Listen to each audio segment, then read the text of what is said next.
Hello everyone, welcome back, and I'm also low-key welcoming myself back because it's been a little minute since I've talked to y'all. I did say that season 3 was going to take some time.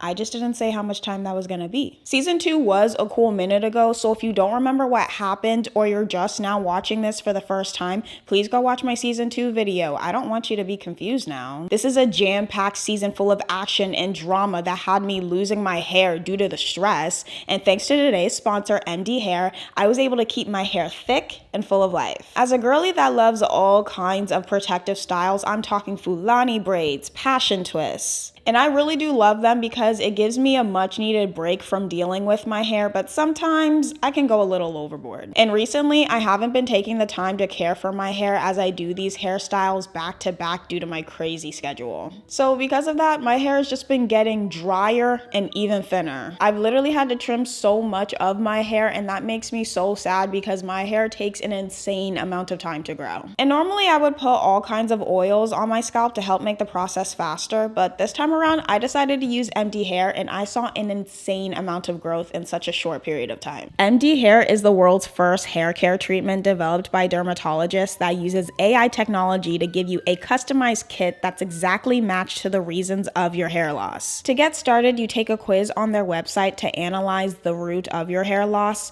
send a photo of your scalp, and boom, you've got a completely customized solution catered to you. I think it's just absolutely insane that they use AI to analyze my scalp and track the progress of my hair all in real time. My personal treatment included marine collagen, shampoo and conditioner, supplements for regrowth, and a serum. I think my personal favorite was the serum. I used it once a day, especially when wearing protective styles because they can really dry out my hair, so it added a nice amount of moisture to it. I really want to encourage all of you guys to try it and to get started on your hair growth journey, so make sure to click the link in my description or use a code aishahjenmi to get 70% off your first month of products. That's a lot of savings, y'all. And another big thank you to MD Hair for sponsoring today's video. Before we get started, I am freezing and I refuse to turn on the heater during the winter months because my electricity bill is finally cheap now. So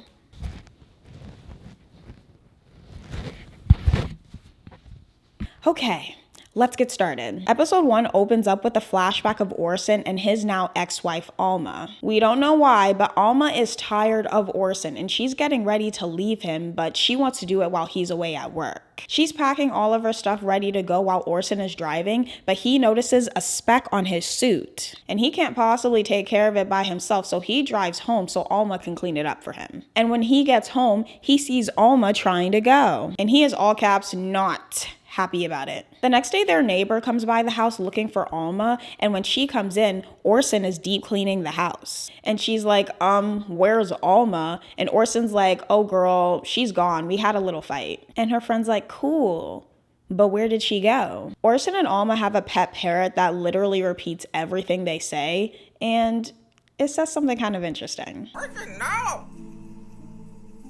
Her friend obviously thinks this is suspicious behavior, but Orson kicks her out and puts that nosy little bird on the street. It's now present day and Edie's trying to sell Mary Alice's old house since Paul is now in jail. Lynette is trying really hard to be okay with Nora and Kayla, Tom's daughter, being a part of the family, and she's even letting Kayla take Christmas pictures with them, but Nora's being very annoying. Nora. Lynette. Uh-huh. What are you doing there? Well, it's a family photo, right? Tom, could I check your tie again? She sat down so quickly, didn't know what to say. How about you're in the frame, bitch? Move. Nora has a whole meltdown and says, if I'm not going to be in the photo, then Kayla's not going to be in the photo. And because Tom has no backbone, Lynette caves in and she's tired. Xiaomei is still carrying Carlos and Gabby's baby, and she literally has to take care of Xiaomei all by herself since she kicked Carlos out of the house, and Xiaomei is acting like a spoiled brat. And Gabby is literally on her 13th reason because she barely likes the girl considering that she got with her her husband. Mike is in a coma in the hospital and he's been there for like 6 months. So she is constantly there taking care of him and hoping that he'll eventually wake up. And the doctors are like, oh, Miss Girl, he's probably not going to. She's kind of become a regular at the hospital, and she even makes friends with this guy whose wife has been in a coma for a couple of years. So they bond over their trauma and whatnot. And shockingly, he actually starts to like her. Why? I don't know. He ends up asking her out on a date, and she's low-key considering it because, well, Mike has been in a coma for 6 months. Bree and Orson are now dating and everything's going well until he pops out with a ring. And Bree is like, we've only known each other for 6 months. And he's like, well, yeah, but when you know, what's the harm? And she's like, why not? Let's do it. Bree gets all the girls together for a little catch up, but really she just wants to invite all of them to a dinner that her and Orson are hosting. And the girls are like, okay, cool, what's the occasion? And Bree's like, you got me. The girls are very happy for her, and Gabby's like, oh, okay, he be putting it on you, don't he? And Bree is like, well, no, we're waiting until marriage. And Gabby's like, are you dumb? Tom and Lynette are hosting a birthday party for the kids, and Kayla's also with them, but they don't want to tell Nora about it. Nora calls to check up on Kayla and hears kids in the background, and she's like, are y'all having a party? So she rushes on over to the house, and Tom and Lynette clear out the party and move it to Gabby's. Nora figures out that they moved the party, and she's like, y'all keep playing in my face, so I'm gonna take Kayla with me. So Tom apologizes yet again, and Lynette's like, yeah, you're done. I know you are, Tom, and I know you love her. Why else do you think I'm willing to put up with all this for 6 months? Why do you think I'm willing to say to my college roommates, yes, that's my husband's love child and her mother in our Christmas picture? Because I am your wife. You always come first with me.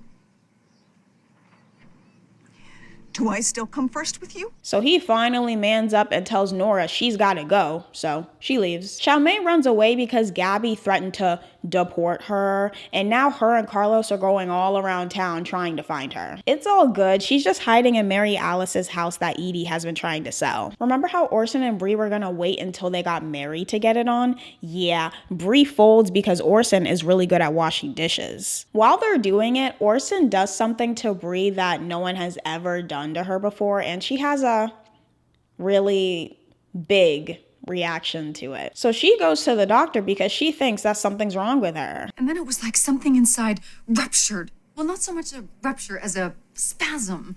Waves of this hot clutching. I think I might have had a small stroke. I'm gonna take a wild swing here. Were you having sex? Sort of.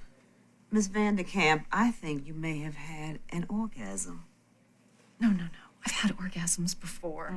How would you describe them? Oh, you know, that warm sensation, that tingling feeling of relief when it's over. At Bree's not-so-surprised engagement party, Carolyn, Orson's old neighbor, pops up. And she makes a little announcement to the party. Carolyn. Engaged again. That was quick work. Does she know you killed your wife? Bree thinks this entire thing is ghetto, so she goes upstairs, and when Orson and her talk, he's like, that lady is crazy. My wife literally left me. And Bree is like, I'm getting a little deja vu here, but okay. And the episode ends with a body in the ground with just a hand poking out. I think Pretty Little Liars was born just from this scene alone. Bree is planning the wedding, which she's trying to put together in like 2 weeks, and the girls think this is absolutely crazy. What's the rush? Susan is on a date with Ian, the guy from the hospital, and everything is going great. They're at an expensive dinner, she's wearing a brand new dress. What could go wrong? And then like 5 seconds later, his wife's parents show up at the restaurant, and it's a little awkward.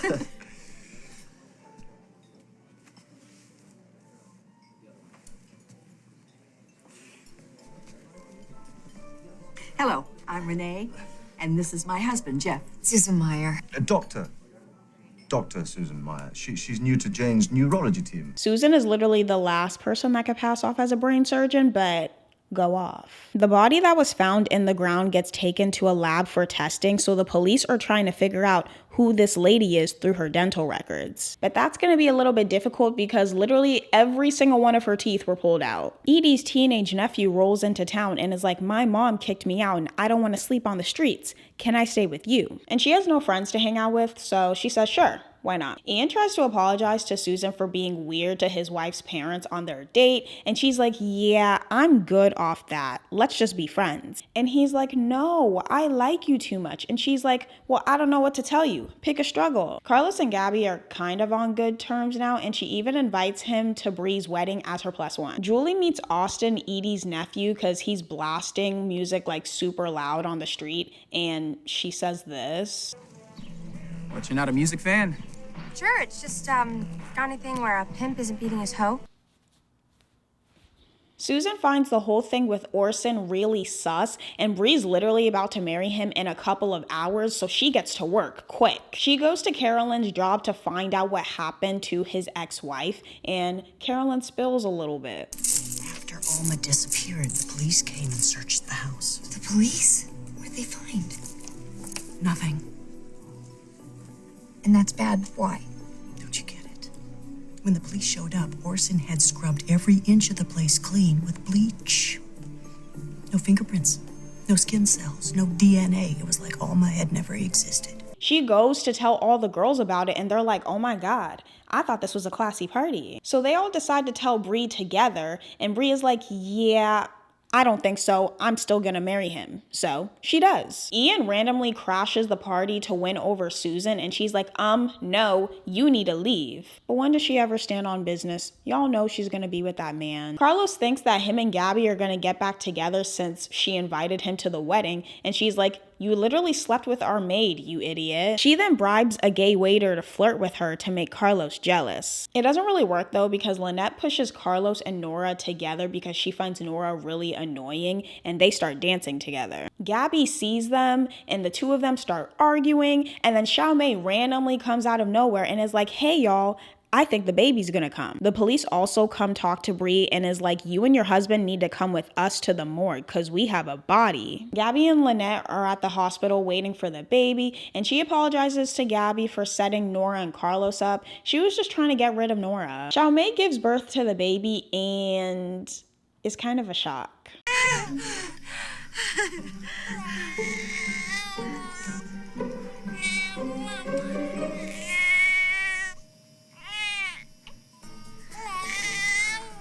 Man, I gotta get the color fixed on this thing.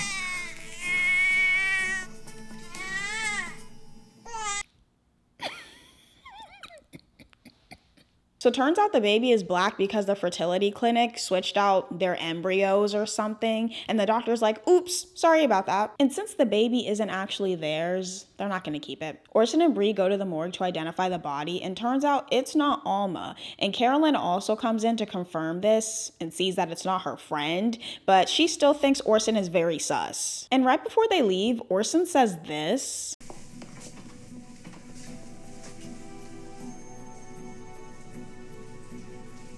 Tu me manques, Monique. I'm tired.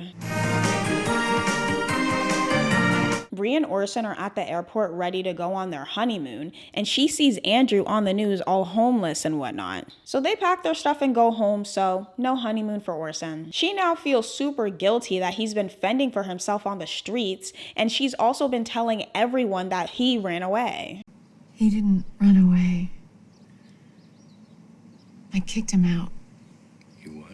Lynette makes Tom take the kids out for a little camping trip just so she can have some time to herself and go on a little spa weekend with Gabby, and he doesn't last 24 hours by himself because he hurts his little back again. So she leaves her relaxed full time to go get him. Ian and Susan also go on a trip together for some reason, so good for them, I guess. Lynette is getting ready to go help Tom and the kids, and Nora's annoying self comes by and is like, hey, I want to come too. And Lynette's like, I don't know about all that. What's your problem, Lynette? I don't have a problem. I just don't think we both need to go up there. I can grab Kayla and bring her back. Oh, I see your plan. You just want to go charging up there on your white horse and save everyone. And then I get to be the rotten mother who didn't give a rat's ass and stayed home eating bonbons. No. Since Lynette ditched Gabby, she's roaming the spa resort all alone. And while she's roaming around, guess who she runs into? A grown-ass John with a suit on. Turns out he's now a very successful business owner and he got money. Gabby finds him very attractive again and they hook up. That's still kind of weird, but we move. Lynette and Nora go on their road trip and Lynette is tired of her antics. They end up arguing and Nora hitches a ride with some random truck driver, but Lynette finds her 10 minutes later. They talk the rest of the car ride and they end up squashing everything, so they're kind of cool now. Nora even tells Lynette that Tom doesn't want to go back to working in marketing and he's been way too scared to tell Lynette, and she's like, what? He can tell me anything. Bree goes into a soup kitchen hoping to run into Andrew and she ends up finding him. What are you doing here? Looking for you. How did you get that bruise? It's none of your business. Andrew, please. But shouldn't you be at home taking care of your new husband? How did you find out I that? read it in the paper. You know, the one I sleep under. He doesn't really want to talk to her all that much, so he runs into ongoing traffic to get away from her. John and Gabby are doing a little bit of pillow talk and reminiscing on the good times, and he gets an interesting phone call. 424. Me too. Bye. You gotta get out of here. My fiance's on her way out. Your fiance? She was supposed to come tomorrow. She decided to surprise me. Turns out that his fiance is the daughter of a man that owns a lot of hotels, and John is so very in love with her, and he's not gonna have Gabby of all people ruin that. So she hides in his suitcase to escape the room, which is very genius. They meet up to talk and he says that can't ever happen again, so they pretty much go their separate ways. Bree has been feeling super guilty about Andrew, and Orson decides to be a good husband and do something about it. He finds Andrew on the street and offers to buy him some lunch, and Andrew's down because he's low-key starving. They get to talking and Orson is like, you being out in the streets is quite dumb, so when you're ready to stop being poor, you come on home. And Andrew is tired of the streets. So he does. Lynette gets Tom and the kids, and on the ride home, she tells him that whatever it is that he wants to do with his life, she'll support him. Edie goes to visit Mike since Susan gave him her CD player, and she looks shocked as she's leaving.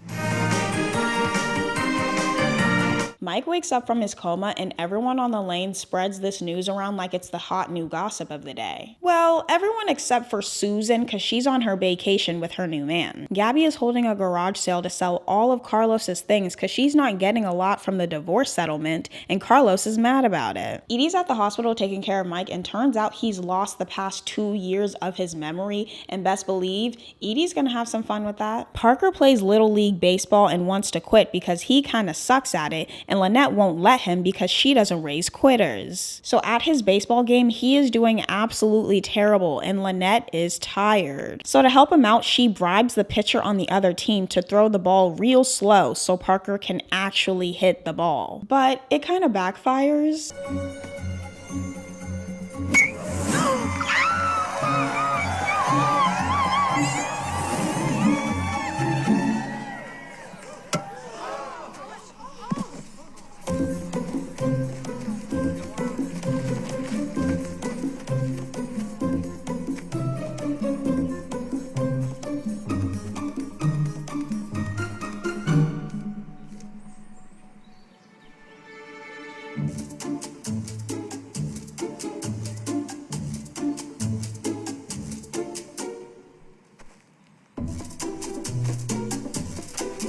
Carlos is mad about Gabby trying to swindle him, so he comes by the house with a little message for her. I had a little news and I wanted to see your face when I delivered it.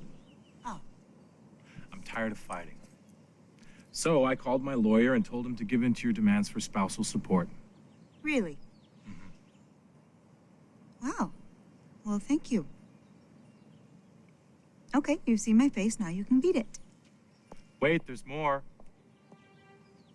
Since I'm going to be giving you all that money, I have to cut back on some stuff, like the rent on my apartment.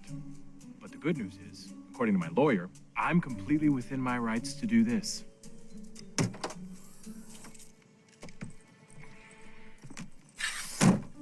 Honey, I'm home. I can't lie, I find this man hilarious. Bree finds out from Orson that while Andrew was living on the streets, he had a little side hustle to make some money. Men hired him to do things he wasn't very proud of.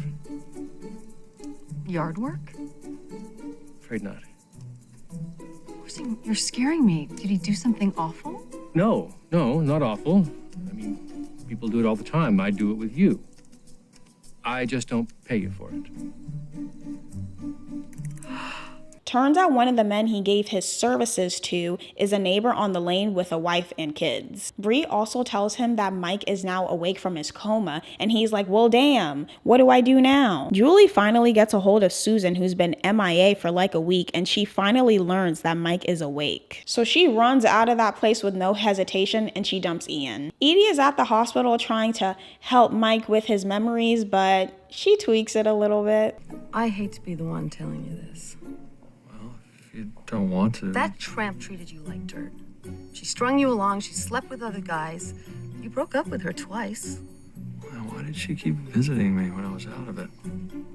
Well, she's a bit of a stalker. Gabby is tired of Carlos being in the house, so she changes all the locks so he can't get in. And Carlos breaks through the window, so she calls the police. They obviously figure out that they are literally married and Gabby was just being petty, so they let Carlos go, and it takes an interesting turn. Whoa, you can't take sides. Police officers aren't allowed to take sides. I pay your salary.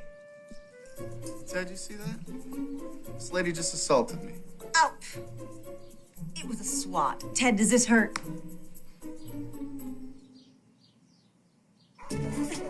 Get your hands off me! Police brutality! Bree feels guilty knowing that Andrew's client cheated on his wife, so she goes to her house to tell her that her husband is a cheating loser. But it doesn't go that well. I've always assumed Howard had some outlet, a friend tucked away somewhere. I didn't know. I didn't care to know. But thank you for painting so vivid, so indelible a picture of my husband's activities. I'm sorry. I just felt that if it were me, You'd want to know. Yes, absolutely. Then I owe you an apology. Because I've been sitting on a little secret about your family. Oh? Actually, it's not much of a secret. My daughter tells me it's common knowledge among the cheerleaders. What is? The fact that Danielle is sleeping with her history teacher. Oh, Carlos bails Gabby out of jail, and obviously she's super mad about it, and he's like, come on, it was just a little joke. You know we're gonna get back together. And she's like, you're delusional. Fine, I'll get the ball rolling. I still love you. That's too bad because I don't love you. Yeah, right. I don't. And I haven't for a very long time. That's a lie. You're just saying that to hurt me. No, if I wanted to hurt you, I would tell you about last weekend. When I slept with John Rowland. Oh, we're getting a little messy. Okay. I understand it's a little inconvenient, but leaving her on the side of the road is just diabolical. Susan gets to the hospital to see Mike, and she's super happy to see him. And he's like, yeah, I don't know you, girl, so you can go. Ooh. Bree finds the hotel that Danielle's teacher is at and threatens to out him if he doesn't leave Danielle alone. And Danielle, being the annoying person she is, throws a fit over it. I hate you! I hate all of you! She better pay for that. Tom finally figured out his life's passion, and he tells Lynette all about his master plan. I knew I needed to spend my days doing something I was passionate about, something creative. Yeah, how about it? Something where I interacted with the public, but I was still my own boss. And then this morning, it's just like, bam, it hit me. Okay, I'm dying here. What's the dream? You're eating it. Excuse me? I'm gonna open up a pizza parlor. I know she's tired. Susan is hard at work trying to get Mike to remember the good times, but he's not having it. Danielle tries to off herself and ends up in the hospital, and Andrew's cracking jokes because she didn't try all that hard. And for some reason, Orson has a huge meltdown randomly. Stop it! Suicide is the worst thing that can happen to a family. I will not have it made light of. Anyways, they all decide to go to a family therapist so they can all work out their issues. Nora hears Lynette telling the girls about Tom's little pizza plan, so she tells Lynette it's the worst idea she's ever heard and she needs to stop him before they all end up poor. Susan goes back to the hospital with her terrible mac and cheese to trigger an old memory for Mike. She finds Edie there and realizes that she's been feeding info to Mike that's making him act weird around Susan, and she's ready to scrap. But she gets kicked out of the hospital for causing a disturbance. At the therapy session, Bree and Danielle are talking about their feelings. You know, Danielle thinks that Bree only cares about her image, and Bree thinks that Danielle is a low self-esteem idiot. And Bree is like, you may be stupid, but if I lost you, I don't know what I would do. And Danielle has a very weird reaction to that. You really don't want to lose me. Of course not. I already went through thinking I'd lost Andrew. I can't go through that again. Well then, here's what's going to happen. I'm going to start dating Robert again. And if you try to break us up or get him fired, then I'm going to leave and you will never see me again. Danielle. If that can survive on its own, so can I. Not with that brain of yours, you can't. Julie starts tutoring Austin because I guess he's too lazy to figure his schoolwork out. Turns out he got sent to juvie before, and he tells Julie on how that happened. She had this boyfriend, no job, big drunk, real catch. One night he pops her one, so I break a chair over his head, and she calls cops on me. But you were protecting her.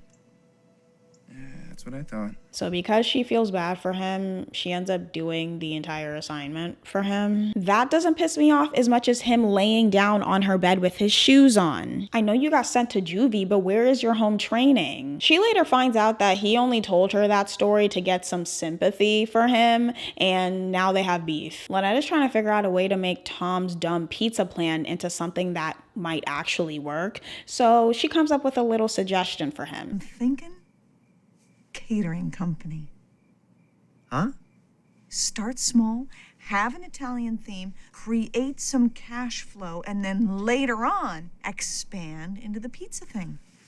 But that's not my dream. Well, think about it. You're gonna do all these fun parties. People will start talking. Hey, this is great food. This guy should open a restaurant. Yeah, I'd eat there. And then wham, 5 short. Years later, you have a built-in customer base. But I said it's not my dream. Pizza is my dream. I know. Catering's how you get there. So can I just skip the catering and go straight to the pizza? Because you'll fail. Bree is not going to let Danielle ruin her life for some loser teacher, so she goes by his place to get rid of him for good. Here's some of her clothes. I'll bring her CDs and her stuffed animals over tomorrow. You wanted to stay here? This place is kind of small. Well, that hotel room was small, and you seemed happy enough there. Oh, and I trust you to be discreet. You wouldn't want your wife to find out about this and use it against you in your divorce. Whoa. Mrs. Hodge, things are getting a little bit complicated.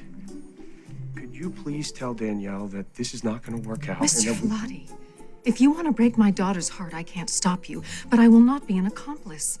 You'll tell her yourself. Right.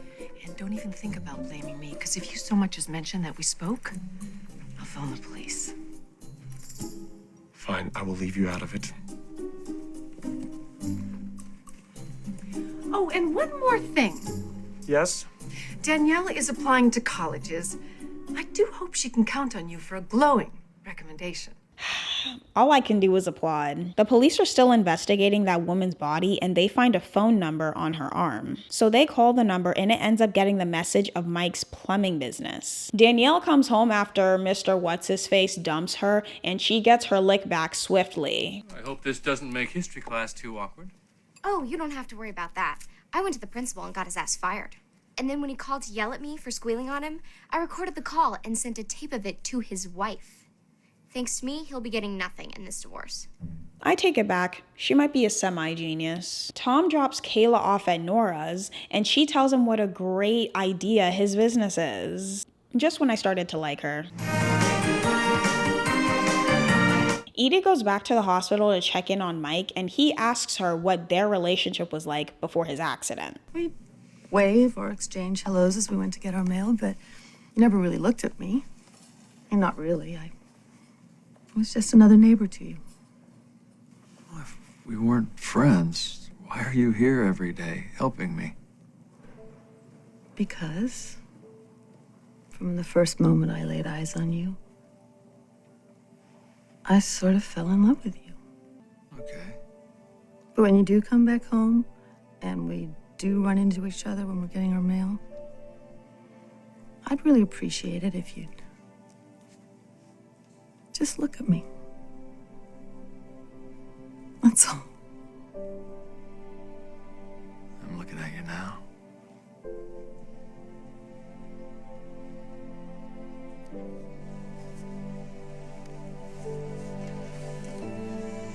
Carolyn and her husband show up on Bree's doorstep for her to apologize, and Bree is like, thanks. You can go now. Ian comes by to Susan's to invite her to a little party he's having so she can meet an editor friend of his. And Susan's like, yeah, I'm good. Carlos and Gabby are back at it again with their divorce, and he's tired of fighting, so he's like, just give her everything she's asking for. And Gabby's like, something ain't right here. Tom shows Lynette the place that he wants to turn into the pizza parlor. Don't look with your eyes, look with your imagination. Okay. Okay, open. Oh, dear God. Damn it, you looked with your eyes. Tom's not understanding why she doesn't like it. She clearly does not get the vision. And she's like, no, I don't. And he's like, well, get used to it because I just signed a lease. And Lynette is tired. You said you'd support my dream. My mistake. I assumed you'd have a dream worth supporting. So Tom says he's going to spend the night in the pizza parlor. Bree goes to lunch with one of her friends and she notices that a lot of her other friends have been icing her out. Her friend tells her that it's because that Carolyn is also friends with a lot of these women and they know that Carolyn told Bree about Orson, the wife killer. So she makes a dinner reservation at the place for her, Orson, Carolyn, and her husband. The kids are asking Lynette where Tom is and she says that he's being annoying, so he's spending the night in the pizza parlor. While she's bad-mouthing Tom, Kayla overhears the entire conversation, so she calls Nora and tells her about it. Gabby sees Carlos lock a file in a cabinet, and she's going to find out what's in that drawer. So she tells Carlos to take a shower since he's all sweaty, and when he's in there, she grabs the key from his pants pocket and opens it. She finds a lengthy legal file in there, so she sends it to her lawyer so they can figure out what exactly he's hiding. So it's a job contract? Welch and Simon are offering him $2 million over 3 years plus stock options. Well, that's fantastic. I get half, right? Oh, hell no. If you're legally divorced when he signs the contract, then you don't see a dime. That conniving, underhanded snake. Thank God I broke into his desk. At least now we know why he was so quick to fold on your settlement. Okay, well, let's just say something happened to postpone the divorce. I would still get my share of that $2 million, right? In theory, but... How would you manage that? I know how Carlos thinks. More importantly, what he thinks with. Susan goes to the hospital to win Mike over, and she sees Mike and Edie hooking up in his bed, so she runs out. The police show up to the hospital to ask Mike about the woman they found with his number on it, and he's like, I don't mean to sound ridiculous, but I don't know who this woman is. She could be walking down the street and I wouldn't know a thing. And they think it's suspicious that he can't remember anything, so they now have their eye on him. Nora shows up to the pizza place with some food and wine for Tom, and she goes on and on about Lynette being a hater, so she makes her move. I believe in you, Tom Scott.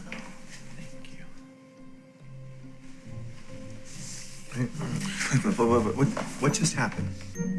We kissed. No, you kissed me. No, you wanted me to. No, I didn't. Really? Because this is you. My wife doesn't get me. Hey, let's have some more wine alone in a deserted building. I was just looking to vent. I wasn't looking for anything more. Okay, but when opportunity knocks. Nora, please!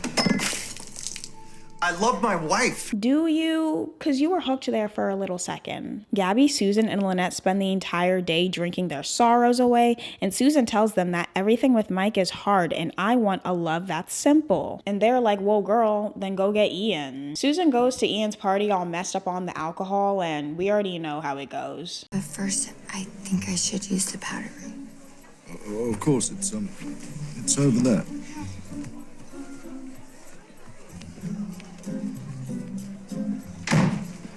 She seems nice, Ian. Oh, yes, she's absolutely delightful.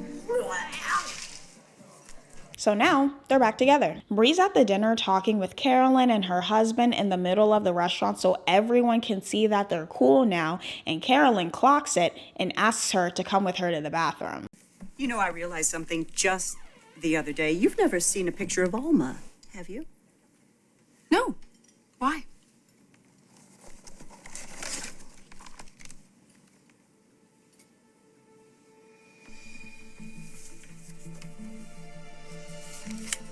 Granted, it's not her best look. While the girls are in the bathroom, Carolyn's husband tells Orson a little secret that he's been keeping for a little while. I had an affair. Does Carolyn know? She has no idea. I met this girl on a flight from Paris, and we just connected. Orson asks if they're still in contact, and Carolyn's husband is like, no, she just kind of disappeared on me. Turns out that woman's name was Monique, the same Monique Orson said when they were in the morgue. Tom comes home and apologizes to Lynette. She apologizes to him, so they're all good now. And he's like, great, let me tell you what happened tonight.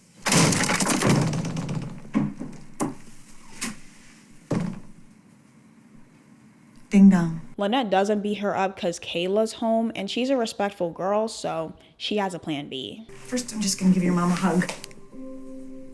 Your association with my family is over. When Kayla comes to visit, you will drop her at the end of the block. You will never again see my husband, and if you try to, I will do to your spine what I just did to your front door. Nod if you understand.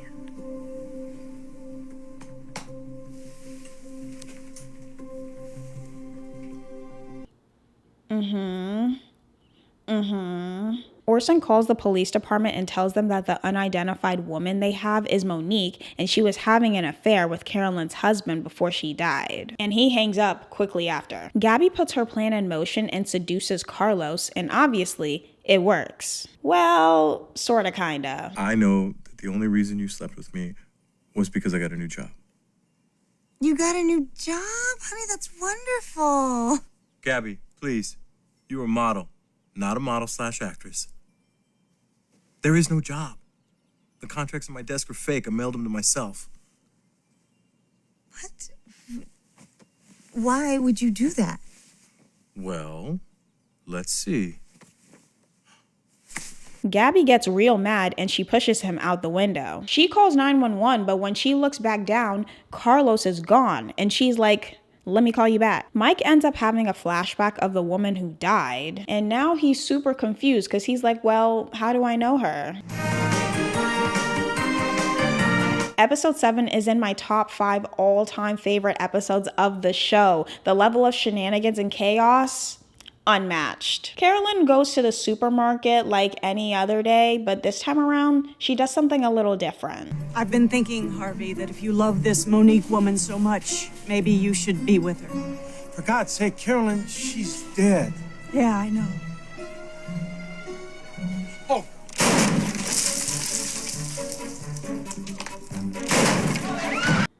I'm not mad at it. We go into a flashback from that moment to see what exactly happened before it. The girls see that a man is moving into Mary Alice's house, so they have yet another new neighbor. Bree goes to confront Orson about what Carolyn told her, and he's like, I didn't beat her, I just pushed her down the stairs. That's completely different. And he says it was self-defense because she was literally hitting him with the pan. What else was he supposed to do? He then says that Carolyn needs to mind her own business because that's why her husband cheated on her, and Bree is like, if you say so. Nora comes by the house and says her and Kayla are moving to Mexico since Lynette was being all weird about her being all up on Tom. And Lynette's like, okay, let's sue her for custody since she wants to be difficult all of a sudden. Carlos and Gabby settle in court and she ends up only with the house and she's pissed. Carolyn finds Bree walking down the street and she's like, so when are you leaving Orson, the wife beater? And Bree is like, he's not a wife beater, he's a wife pusher, so we're good. Bree also tells her that she needs to put this much effort into her own marriage because her husband has been stepping out with Miss Monique. Julie and Austin are at the grocery store and she's annoyed with him because he left a beer can at her house and Susan yelled at her about it. And instead of I don't know, apologizing. He puts alcohol in her backpack without her knowing. Carolyn calls Harvey to tell him she knows all about little Monique. Did you love her? She was just a friend. And she disappeared 8 months ago. The police just found her body. 8 months ago. That's right, when you fell into that big depression. And I kept thinking, why is Harvey so blue? How do I cheer him up? That was about her, wasn't it? It's over. She's dead. But if she weren't, who would you be with, me or her? She's dead. Yeah, he's gotta go. Because Austin was being a dumbass and put liquor in Julie's backpack, she gets detained in the store. It seems like everyone is on a grocery run today because Lynette is also zooming there. 10 seconds later, Edie gets a call about Austin shoplifting, so now she's on her way there too. Susan is packing because her and Ian are on a little getaway to Paris, but she then gets a call also about Julie shoplifting, so that's gonna have to wait a little bit longer. All of them are in the office figuring out what to do about the kids, and Susan leaves to tell Ian that they'll go to Paris another time. Nora and Lynette find each other in the store and they're arguing since Lynette is going to take Kayla away. But then something happens.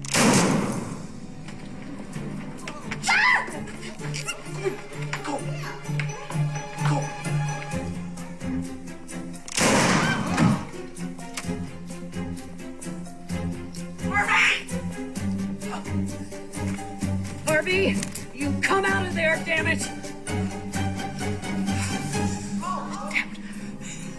Everybody down. Nobody goes anywhere. Nora and Lynette are looking around like, this is all a bit much. Let's try to get out of here. And Carolyn says this. Attention shoppers, we're having a special today on not getting shot, but it's only available at the back of the store. I'll admit, I do love a dramatic speech. Harvey calls the police with Edie in the office with him, and she tells him to get out there because innocent lives are at stake. And he's like, yeah, no. Susan realizes that Julie is in the store and she's trying to get her out. Even though Carolyn's the one wreaking havoc, I still blame Susan because she says stupid things like this. Ma'am, this is a restricted area. I would like to trade places with one of the people inside. Don't you do that? Oh, you mean our hostage exchange program. Bree is having a news watch party at her place and she finds out that Carolyn is the one with the gun and she feels kind of guilty because she set her off. Tom then walks in with the kids because he has a doctor's appointment. Bree, would you mind watching the kids? I've got a doctor's appointment and Lynette is taking her sweet time at the market. I'm sorry, you guys having a party? The police call Harvey and tell him to apologize to Carolyn so she can let go of some of the hostages, so he does. I'm really sorry. What I did was wrong. But I still love you a lot. Oh, crap. I had my hair done this morning. Did you notice? Huh? Even notice? Well, I was distracted. You were shooting at me. Tell her to let the kids go. What the hell was that? You got a woman in there? She's a customer. Don't lie to me, Harvey. She's another one of your whores, isn't she? Gabby tells Carlos that she kind of understands Carolyn and doesn't want to become like her since the divorce has gotten really ugly. So they decide to do things fairly from now on and keep it cute. Nora decides to be an idiot and finish her conversation with Lynette to guilt trip her for trying to take Kayla away. And Carolyn is tired of their antics. You and your friend are really starting to bug me. She's not my friend. She's trying to steal my kid. Nora, shut up! Is that true? No. We're sharing custody and then she tried to seduce my husband, so. She put the moves on your husband? Why didn't you say so? Everyone is now going into chaos mode since there was another shot fired. Since Nora got shot and Carolyn won't let them take her to the hospital, it's not looking good for Nora. I need you to really take really good care of her. Okay. I don't have all day, come on. Yeah, yes, I will. I will love her like she is my own. I will, Nora. Nora. Lynette then starts going off on Carolyn, calling her all kinds of names and stuff. Paying attention, my husband cheated on me. Who cares? Who cares? We all have pain. Everyone in here has pain, but we deal with it. We swallow it and get going with our lives. What we don't do is go around shooting strangers. She deserved it. Well, maybe you deserve to be cheated on.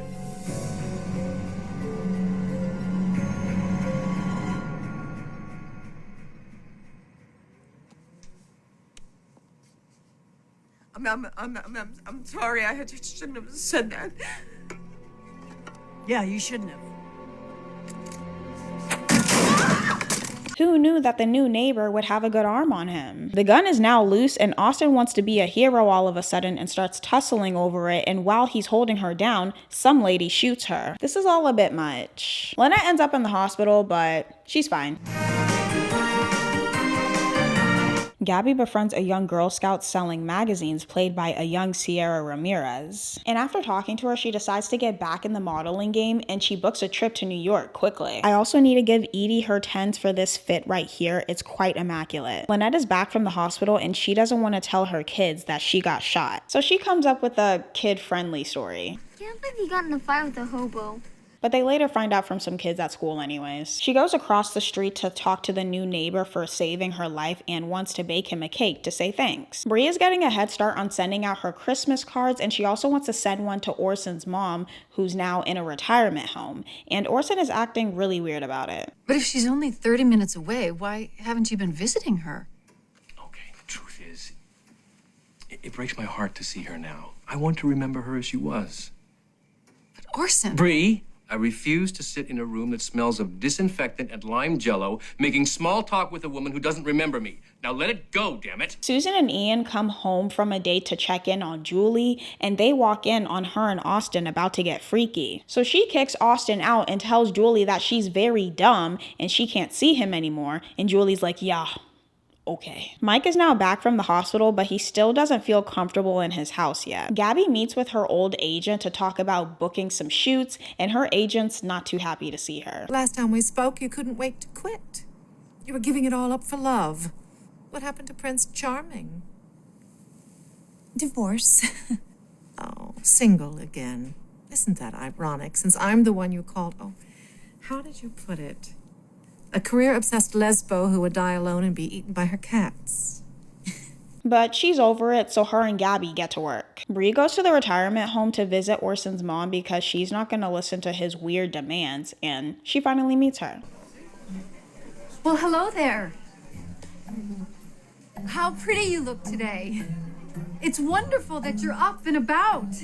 You must be enjoying these colorful blooms.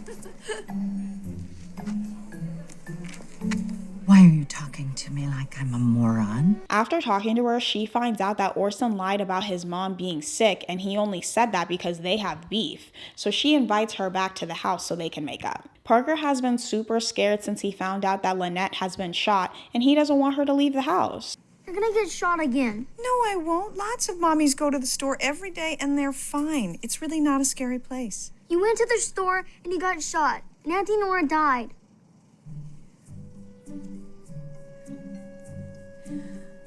I'm only gonna be in there 10 minutes, I promise. Can't she go?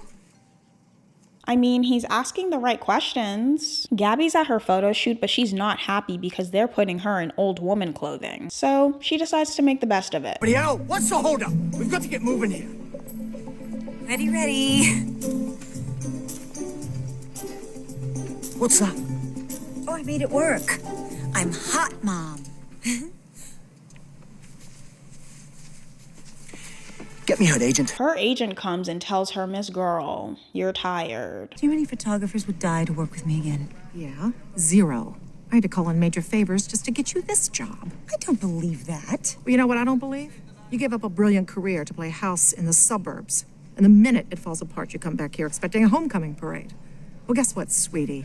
We've moved on. So her modeling career is pretty much dead. Lynette is worried about Parker, so she asks the neighbor guy to tell him he's a superhero and he'll keep the neighborhood safe. The police come by with a search warrant for Mike because they're looking for a toolbox to connect him into the murder of Monique. But they don't find anything because Miss McCluskey took it without asking and says there's some gunk on the wrench. Orson comes and sees his mom at his house and he's not happy about it. Bree tells him to get over it because they're all having dinner. They all get to talking and it's kind of ghetto. I want out of that home. Ah, there it is. It's a hellhole. Besides, I'm perfectly healthy now.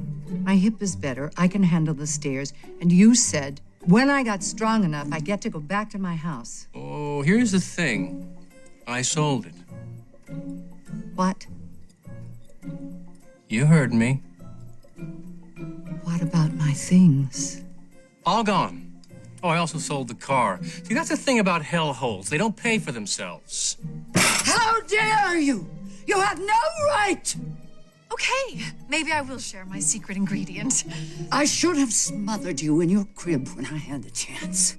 Paprika! Bree tells him that she should stay with him, and he's like, no, I literally hate her. So Gloria, his mom, and him have a little conversation. I decided to accept your wife's kind invitation. I won't allow it. Oh, I think you will. We're going to end our quarrel right now. Or I'll tell your wife what it's about. You wouldn't. Just try me. I gave you life. You know I won't hesitate to take it away. Lynette and Parker go to the neighbor guy's house to give him a cake, but he doesn't answer the door. They go inside because the door was unlocked so they can drop it off, but when they're in there, they find something very disturbing.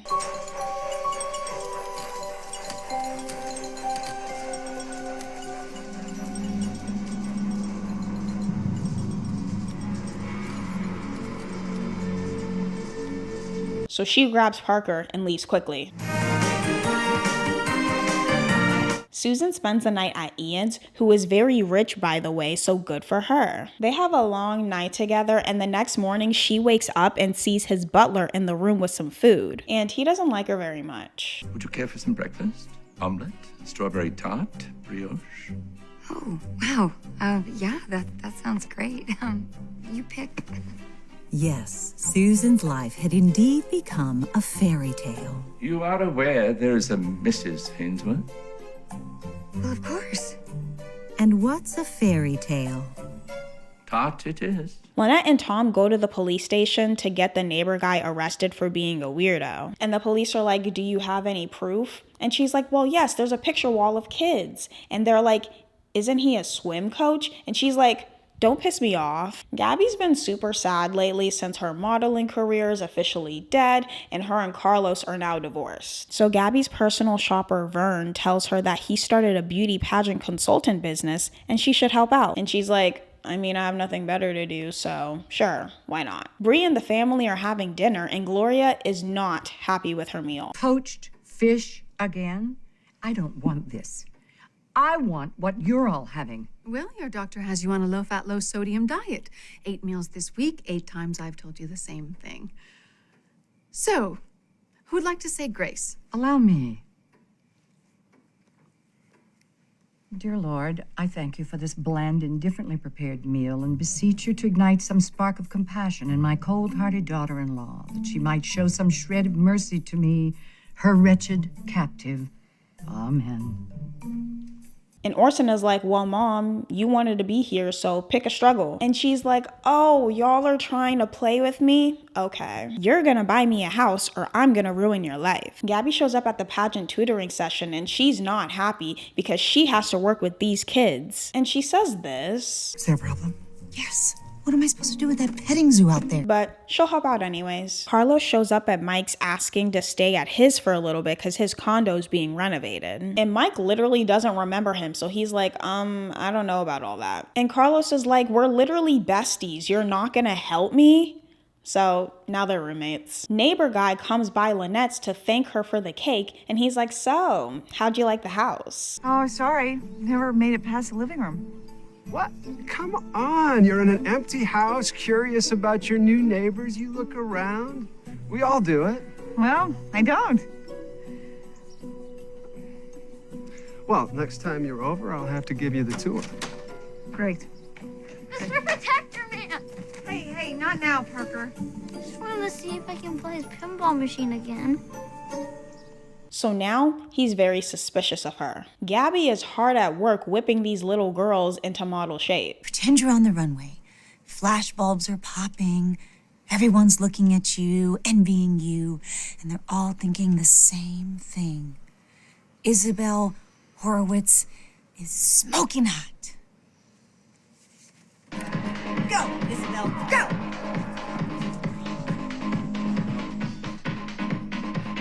You're doing it, Isabel, you're doing it! That's it, keep going. Where was Gabby when America's Next Top Model was on the air? Edie brings Orson, Bree, and his mom on a home tour, and Bree hates it. And Orson's like, well, I'm sure she'll enjoy it eventually. And Bree is like, nah, we're going home. Gabby has a little girl talk with the kids and tells them about her old life being a model. You would not believe the horrible things these girls did to stay skinny. Like what? Well, some would smoke those unfiltered French cigarettes. But cigarettes can kill you. But before they do, they kill your appetite. One time, there was a girl who took too many laxatives and, well, if you're ever at the Chateau Milan in room 238, do not use the jacuzzi. Do you have to be skinny to be a model? Well, yeah. When's the last time you saw a fat person on a magazine cover? Well, at least her intentions were right. Susan is trying to win over Rupert and buys him a t-shirt at the mall. And Rupert is tired of her. Vern fires Gabby because she low-key gave the kids eating disorder habits. Lynette falls asleep watching TV with the kids, but Parker is nowhere to be found. So her first thought is that the creepy neighbor guy has him. Where's the pinball? Where's all the games? That was a collection I was taking up for the Children's Hospital. I delivered everything yesterday. Did you donate the photos too? Parker! What exactly is it you're accusing me of? Don't pretend you don't know. I'm calling the police. Parker! Is there a problem? You're damn right there's a problem. I can't find my son. Isn't that your son?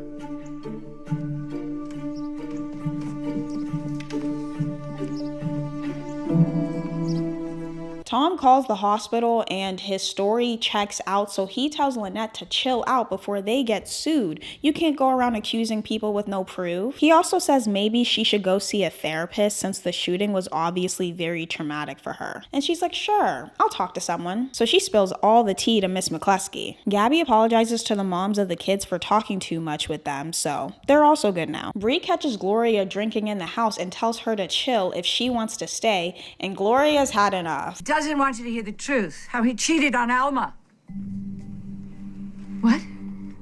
She's drunk. How he broke her heart and mine, all for his precious Monique. Bree, I'm starting to think you might be the problem here. How does this keep happening? Anyways, Bree kicks Orson out of the house. Mike buries the toolbox to get rid of it and the cops find him, so he's cooked. There's a block party happening on the lane and everyone's getting all prepared for it. The news on Arthur, the neighbor guy, spreads around and everyone knows about his weird interests. So when he comes by the party, everyone is on mute. Oh, oh, oh! Look who's here! Merry Christmas, everybody! Merry Christmas! Now, kids, who's been good this year? Ian's parents are coming to visit and he wants Susan to make a home-cooked meal for them. And she's like, do you hate them? Susan's not trying to poison them, so she asks Bree to help her out. Gloria is still hanging around the house and she tells Bree, so when's the divorce? And Bree's like, divorce? Let's relax. Arthur's sister realizes that Lynette's the reason that everyone on the lane hates him, so she goes to confront her about it. The youth center just fired him. Are you happy? I'm not sad. He shouldn't be around kids. I saw those pictures. Those boys were on his swim team. He was proud of them. Turning that into something dirty says more about you than him. Okay, sure, but a bunch of pictures of little boys is still weird, Miss Ma'am. The police come by to arrest Mike for the murder of Monique, and Bree is super happy because clearly Orson didn't do it. Edie is with Mike in jail talking strategy to get a lawyer, and she's like, yeah, I actually haven't been happy for a while, so I'm gonna have to break up with you, so good luck with your murder trial thing. Susan then comes by and says she wants to help because she knows he didn't do it. Okay, she gets like 10 cool points for being a real one. Gabby is trying to flirt with one of the pageant girls' dads since she's single now, but his daughter is not gonna let that happen. Bree and Susan are arguing over whether Mike or Orson is guilty of the crime, and now Bree's not gonna make her dinner, so Susan decides to go into Orson's office to find some clues. Miss McCluskey and the ladies on the lane are about to go on a protest to kick Arthur out the neighborhood. And Lynette's feeling a little guilty because she caused all this without any actual proof. Amy, the little pageant girl, tells Gabby to stay away from her dad. You miss your mommy, and it feels funny seeing your daddy be nice to somebody else. But believe me, I'm not trying to replace your mom. Well, I am. And I have someone all picked out. What? I want my dad to marry Sherry's mom. Sherry from class. We're best friends and we have it all planned out. Our parents are gonna get married, and then we'll be real sisters. Well, that's an interesting strategy. Gabby then tricks Sherry, played by a young Chloe Grace Moretz, to start beef with Amy. So now Gabby has Amy's dad all to herself. Susan sneaks into Orson's office to find something, but Bree also goes to talk to him about him cheating on Alma while Susan hides in his closet. He tells her that he cheated on Alma because he never actually loved her and his mom made him stay in the marriage. And Bree believes him, so they're gonna kick her out of the house. In the closet, Susan finds a box full of things and finds a document that shows he was once a mental patient. Susan comes home late for dinner with Ian's parents, but luckily their plane got delayed, so they never showed up. But Ian is still very pissed off that she was late, and on top of the fact, he's very annoyed because she wants to help out Mike. And Ian is very irritated, so he makes a deal with her. Tomorrow I'll hire the best lawyer in town to defend him, and I'll pay every cent of his bill. You would do that for Mike? Yes. On one condition. You can't see him anymore. Why? If you start visiting him, being a friend to him, he'll fall in love with you again. Then you'll have to decide whose heart to break, his or mine. Susan agrees to it, so her and Mike are done. Everyone on the lane is protesting outside of Arthur's house, and that causes his sister to go into cardiac arrest. And she ends up passing away, so it's kind of bad right now. Orson and Bree are packing Gloria's things, so she gets on a call and says this. It's me. I have some bad news. She's taking him back. Meet me on the corner in an hour. Lynette sees Arthur packing up his things ready to go, and she feels so bad for ruining his life, and he has a very interesting reaction to it. My sister was a really wonderful person. She always saw the best in me. But there are things she couldn't see. Or chose not to. God love her.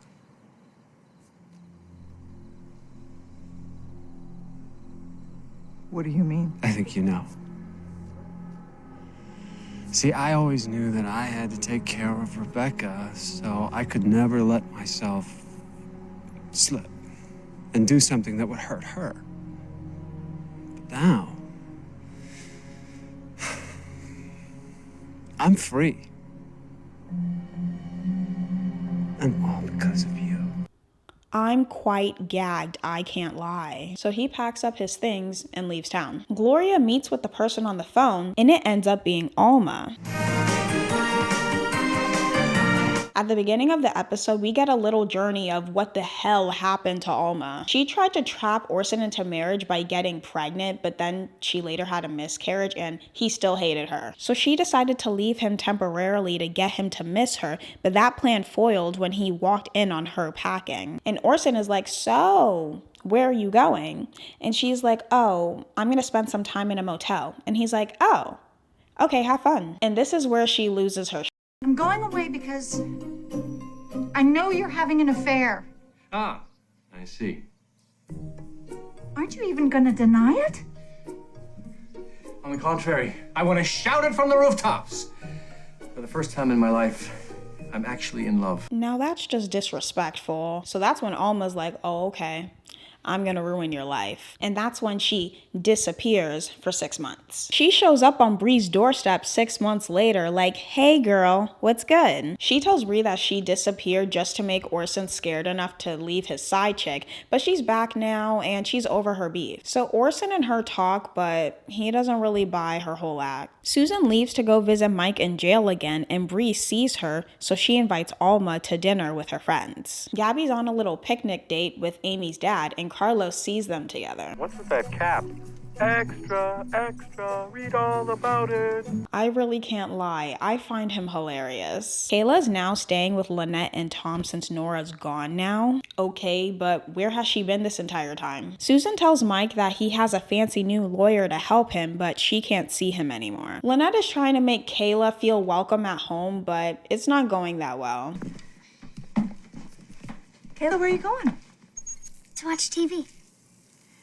Oh, sweetie, we don't watch TV during dinner. But my show is on. Oh, I'm sorry. Those are the rules. My mommy let me.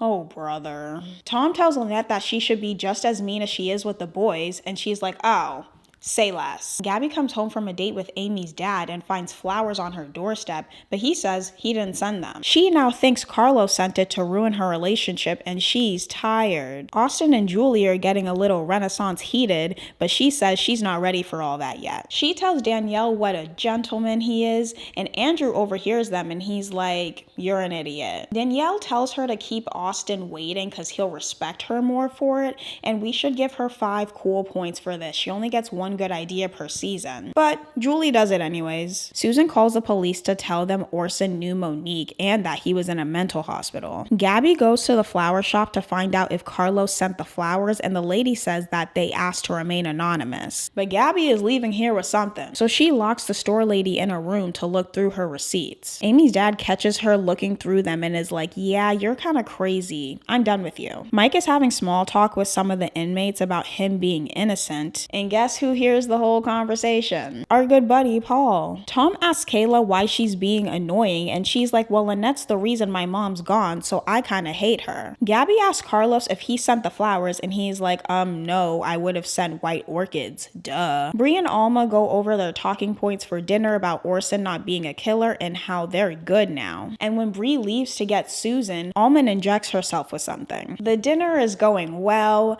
Alma says she was just chilling in Canada, and Bree's happy because she proved Susan wrong. And at the end of the dinner, the police come by to talk to Orson. We need you to come with us. We have some questions about that Jane Doe we showed you in the morgue. Why do you think I'd know anything about her? You were having an affair with her when she died. Well, where did you hear that?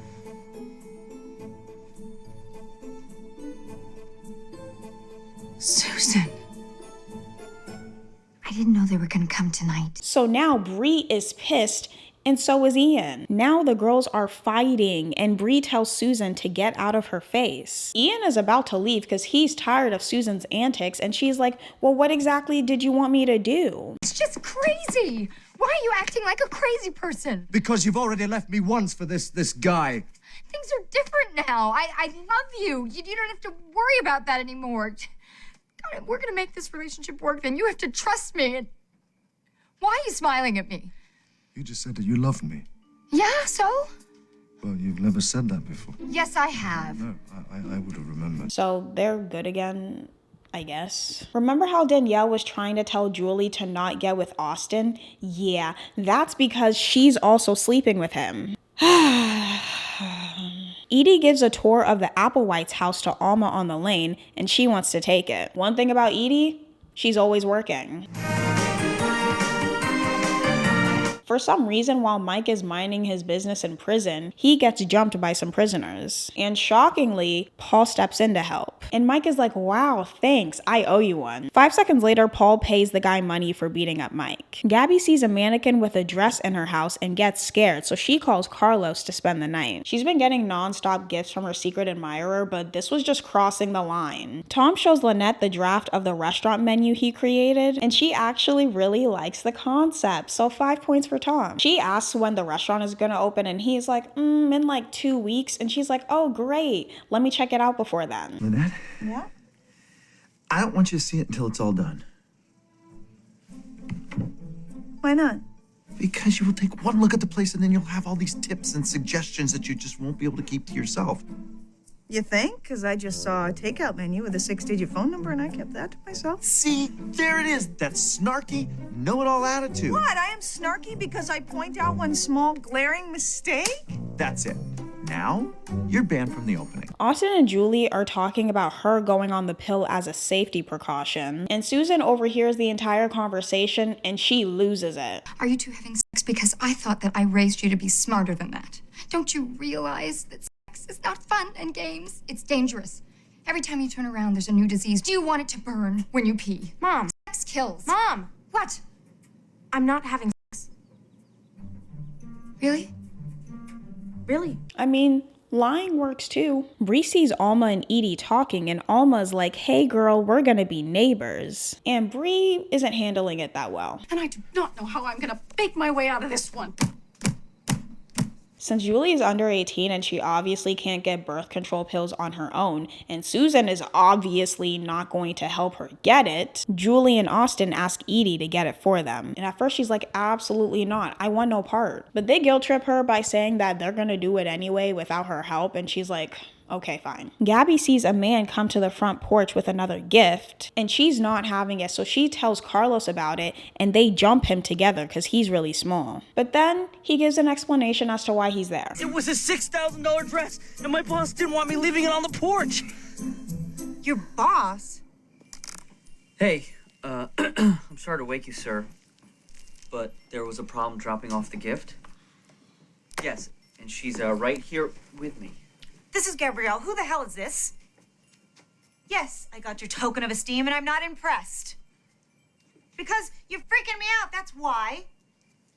No, I don't care how much it costs. That's beside the point.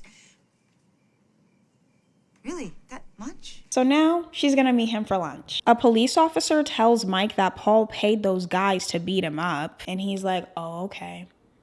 I'm about to beat this bitch up. Gabby doesn't buy Julie's story of not getting it on with Austin, so her and Susan look through her room for clues, and they find her birth control pills. Orson goes to talk to Alma about her getting off the street, and she tells him the real reason that she's there. I want what I've always wanted. You. I'm married. And even if I weren't, I don't love you. You didn't love the old Alma. I'm not that woman anymore. I'm stronger, more confident. It may take you a while to see that, but I can wait. Alma, I love Bree. But does she love you? Oh, she may love the Orson she knows. But does she know what you did to Monique? Does she know you ran over Mike Delfino? And he's like, you've been talking to my mom, haven't you? And she's like, well, yes. They talk outside and Bree sees her all up on him. Lynette is gonna see that restaurant regardless, so she waits till Tom leaves and she sneaks in to take a little peek, and she loves it there. She sees Andrew there and he tells Lynette that Tom can't get a liquor license, and she's pissed because what's a restaurant without alcohol? So she talks to the man keeping Tom from getting it and gets him to sign the waiver Tom needs. She did have to flash her boobs to him, but all in the name of love. Susan calls a doctor to ask how Julie got the pills, and she finds out that Edie was the one that went with her. And she goes off. You know what? It wasn't until your rotten nephew came to town that Julie was a perfect kid. And now she's lying and scheming and having casual sex. She's just a boob job away from being you. Look, Meyer, Julie has discovered sex. The genie is out of the bottle. You better get good with it or you could lose her forever. Because like it or not, she loves him. Yeah, but he clearly does not love her. And they find out 2 seconds later because they walk in on him and Danielle hooking up. Gabby meets up with the mysterious rich guy for dinner, and it ends up being Zach. And she's like, cut the cameras. Bree talks to Alma since Orson clearly didn't do a very good job. And Alma's like, oh, Miss Girl, he never told me to go. That's not true. You know what? I think I've said too much. How about that lemonade? Ma'am, where would you like this? Oh, upstairs. I'll show you.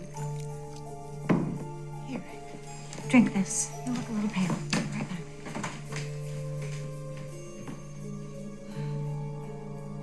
Don't tell Bree. Don't tell Bree. I can't be mad at her for using her resources. Bree feels a little bad for breaking her glass, so she goes to the closet to clean it up and she finds a picture of Orson and Monique along with a bag of teeth. And she's like, oh, she's crazy. Tom finds out that Lynette got the liquor license for him, and at first he's annoyed because she helped him, but he later gets over it because it's nice for her to always have his back, so good for them. Susan tells Julie about Austin being a cheating loser, and she's heartbroken. Yeah, I kind of gave up on sitting here and suffering in the cold, so I blasted my heater on. Bree tells Orson about the missing teeth that she found in Alma's house, and she wants to call the police, and he's like, let's wait till we get some more proof. Gabby and Vern are at the beauty pageant, and little Chloe Grace Moretz wins, so they're real happy right now. Zach also shows up at the show to win over Gabby, and she's like, can you do that from 50 feet away from me? Orson tells Alma that the jig is up and she needs to get her crazy ass lost. And she's like, well, if we never lost our child, we would still be together. And he's like, well, what can you do? Tom's new manager randomly quits on him, and he's scrambling because there's a street fair that he wants to be a part of and he doesn't know what to do. And Lynette's like, damn.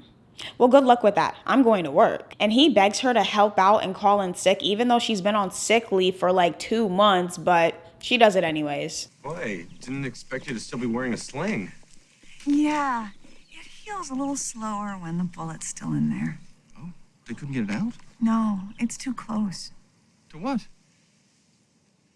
Everything. Gloria tells Bree that Alma wants Orson back and he still loves her. And Bree is like, I think you need to go back to the retirement home because you're clearly losing your mind. Mike finds Paul and tells him, I know you paid those goons to beat me up, so what's good? And Paul is like, fine, you got me. Why the hell didn't anybody tell me I had a son?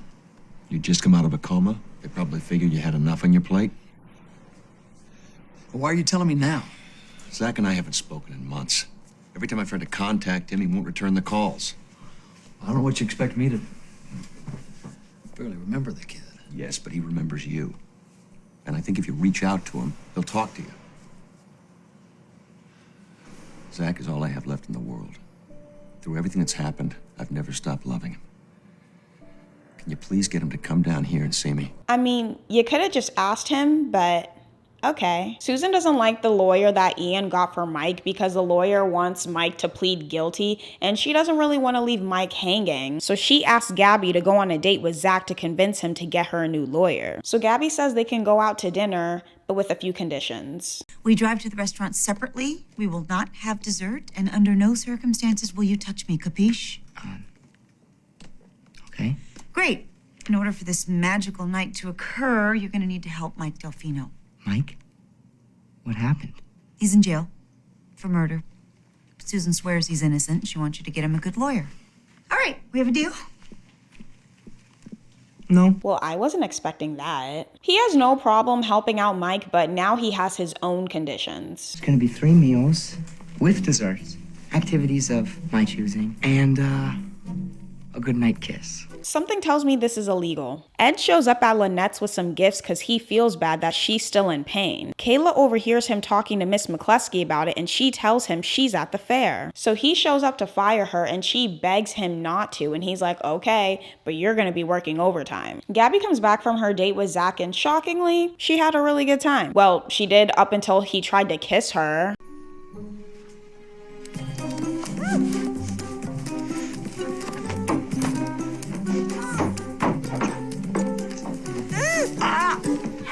What the hell are you doing? But you said I could kiss you. Yes, my lips, not my esophagus. Jane, Ian's wife, isn't doing so good, and she's about to go any second, so he asks Susan to stay with her at the hospital since he's in London, and she says okay. When she gets there, she runs into Jane's best friend, and she tells Susan that Jane had an affair with some guy named Ted a couple of years ago. And Jane later dies, so that's kind of sad. Lynette actually doesn't want to go back to the firm, and she tells Tom that she'll be his new manager, so I guess they're now in the pizza business together. Alma is not giving up Orson without a fight, so she tries to off herself and even wrote a little note. And Orson is like, I want no part. I'm leaving.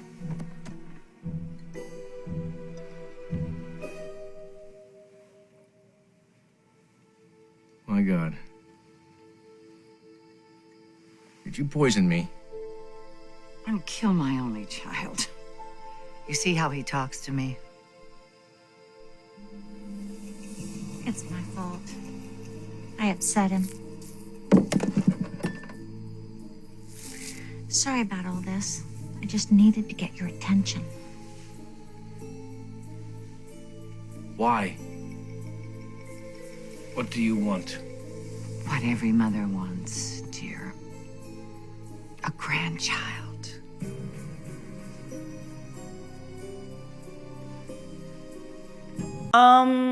This is very much illegal. Gabby finds Zach and tells him he should stop paying people to hang out with him and just be normal. So I guess they're kind of friends now. Bree comes home looking for Orson and Andrew tells her that he's been over at Alma's for a little minute now. She shows up and sees them in bed together and she's pissed, so she tries to wake him up, but he's not budging. She looks around the room and realizes he's been drugged and Alma R-worded him so she could get pregnant, so Bree punches her. All of this for Orson is a choice. Anyways, Bree takes him to the hospital immediately. Mike gets bailed out of jail thanks to Zach and he's super grateful. And Zach is like, it's no problem. Let me know if you ever need anything. And Mike's like, well, there's one teeny little thing. It's just Felicia Tillman faked her death. She's still out there. You and I, we both know that. If you gave or lent me some money, I could hire someone to track her down. And then I could get out of here, and you and I could pick up where we left off. Okay. He asked me how I was doing. I'm actually doing great. I've got the hottest, most amazing girlfriend in the entire world, and I am gonna marry that woman. I'm gonna buy her everything she wants. So, I've got to learn to say no when people ask me for money. Because I got a future wife to think about. Why are all the men weird? Mike knows that Susan is the one that helped him get out and he's like, thanks, I really appreciate everything that you've done for me. And she's like, yeah, sure, no problem, but we can't see each other anymore. I love my man. Mike is starting to remember some of his lost memories by going to hypnotherapy, and he specifically starts to remember how he knew Monique. When the pipe started leaking and he recommended you. I was so flustered I couldn't find a piece of paper. I wrote your number on my hand. After you finished the sink, maybe you could help me wash it off. Look, I'm flattered, but I'm seeing somebody. Me too. But he's married and I'm drunk. So he tries to fix her pipe and needed to go to the store to get some tools, and when he comes back, the door is wide open. He walks into the kitchen and finds someone in there, but he can't remember who it was. On the plus side, he's about 99% sure he didn't kill her. Bree tells Orson what Gloria and Alma did to him, and she wants to go to the police, and he's like, yeah, we can't do that. And she's like, well, do you want to share with the class? So he tells her about the night that Monique died. Yeah, but you weren't just trying to protect me, were you? What do you want me to do? Exonerate Mike. How could you stand by and let an innocent man be dragged off to prison? You think I haven't felt terrible? And this after he'd been in a coma because some lunatic ran him over. He has had a rough year. I want to help Mike. How do I do that without implicating myself? I could go to jail. I don't care if you go to jail. You have done a horrible thing and you have to make it right. I mean it, Orson.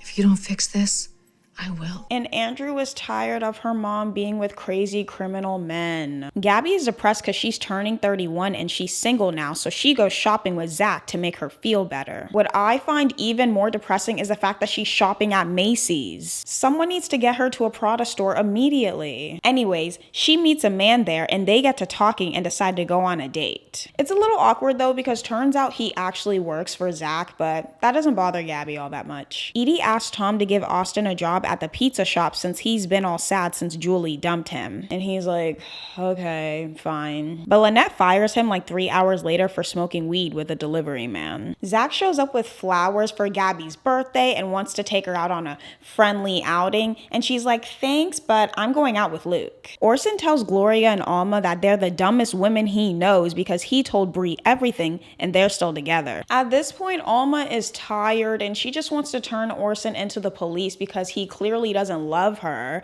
And Gloria's not about to have her entire plan go up in flames. So she locks her in the attic to buy herself some time. Tom rehires Austin without telling Lynette and she's pissed because she obviously already fired him and she goes off on him in front of everyone. So Tom goes off on her in the back room.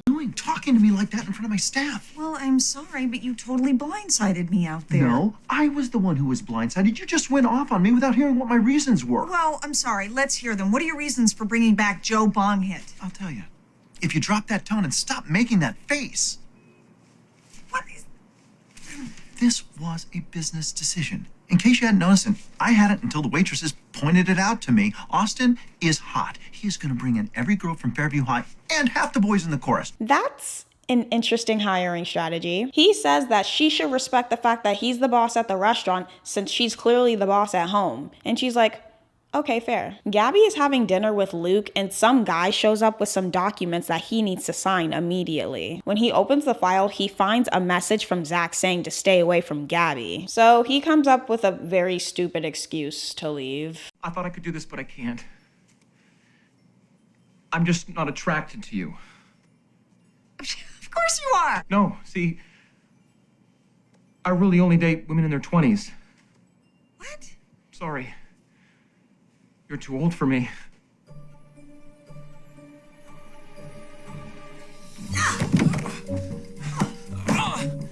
Still got a lot of kick for an old broad, don't I?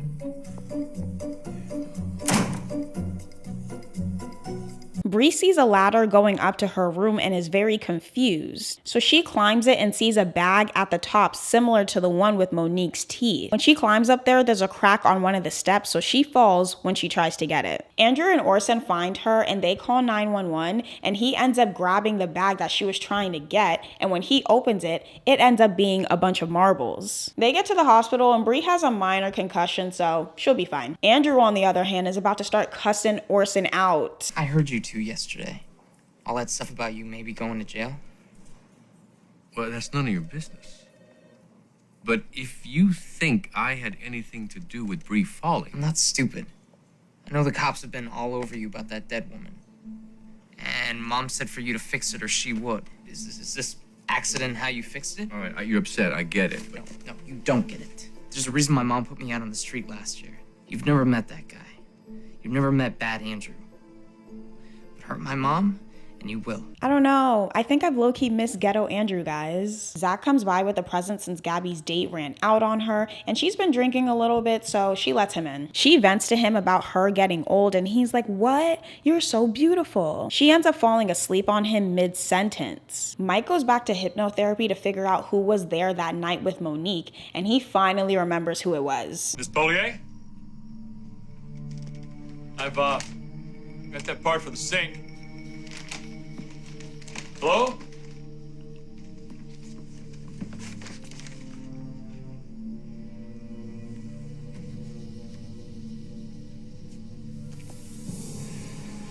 Sorry. Monique's upstairs taking a nap. She wasn't feeling well. Orson tells Mike that he's Monique's boyfriend and she just went to sleep, so he'll just fix the sink himself, and he ends up paying him for the plumbing services. So Mike goes home. Orson also gives Mike his wrench back. And now Mike is pissed, so he goes to find wherever the hell Orson is.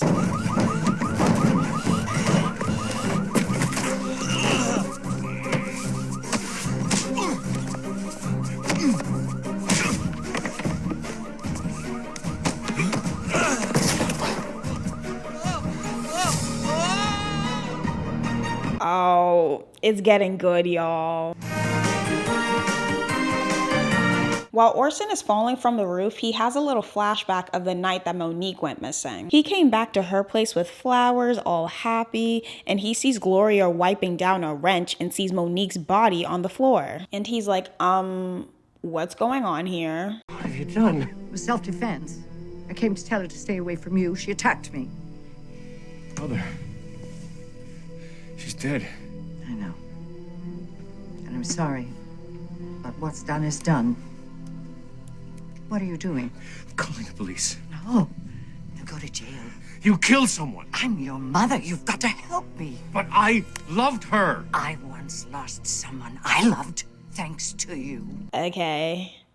Whatever that means. They're trying to move the body and hide it, and that's when Mike comes in and we know the rest of the story. They work on burying her body while Gloria pulls out her tea. Back to present day, Gabby wakes up to Zach with no shirt on in her bed. And obviously she's like, what the hell are you doing here? And he's like, well, we were together all night long. Do you not remember? I'd remember seeing that ugly ass hair he's got on. Get him off my screen. Bree wakes up at the hospital and she's very confused, and Andrew's like, yeah, you had a nasty little fall. And she's like, oh. And Andrew's like, yeah, Orson is also here, like down the hall, because he tried to off himself by jumping off the roof. Andrew then runs into Ian and Susan outside because they're trying to get Jane's stuff. And he's like, hey, my mom's here if you guys want to say hi. Susan and Bree talk, and Bree's like, sorry for cutting you off. My husband's been lying to me this entire time. She also says that she's gonna go to the police and help Mike be free. And Susan's like, sure. No problem. Ian finds Mike's stuff instead of Jane's, and he sees that Mike had an engagement ring. Carlos gets a call from the hospital saying that Orson's gonna be okay, and Mike is like, well, damn, I did all that for nothing. It's the grand opening of Tom's Pizza Place, and everything is literally in disarray because Lynette ordered 50 baby chairs instead of regular ones, and she's freaking out. Carlos sees Zach leaving Gabby's place in the early morning, and he's like, Miss Girl, what did you do? We had sex last night. What? I mean, I think we did. That's what he told me. Weren't you there? No, I don't remember anything. I just woke up and he was in bed next to me. Thanks again, Gabby. Hey, Carlos. If you don't remember, then how can you be sure that you and Zach had sex? We were both half naked, and there was a condom wrapper, and he said it was amazing, which totally sounds like me. He thinks we're a couple now. You have to help me. I am not getting involved. God, I can't believe you bagged another neighborhood kid. Where are you going? To warn the Scavo boys. Orson's at the hospital on watch since he jumped off the roof, and he says he's perfectly fine and just wants to go home. And the doctor's like, weren't you checked into a mental hospital when you were 16? And Orson's like, oh, but you don't know the full story. My parents were very religious. When I was 16, my father had an affair, caused quite a scandal at our church. He became depressed. He started drinking heavily. My mother grew concerned. She didn't like leaving him alone. One night she had to visit a sick friend, and she asked me to keep an eye on him. But I'd made plans with friends. I thought I could duck out for a while. When I got home, I found him in the bathroom.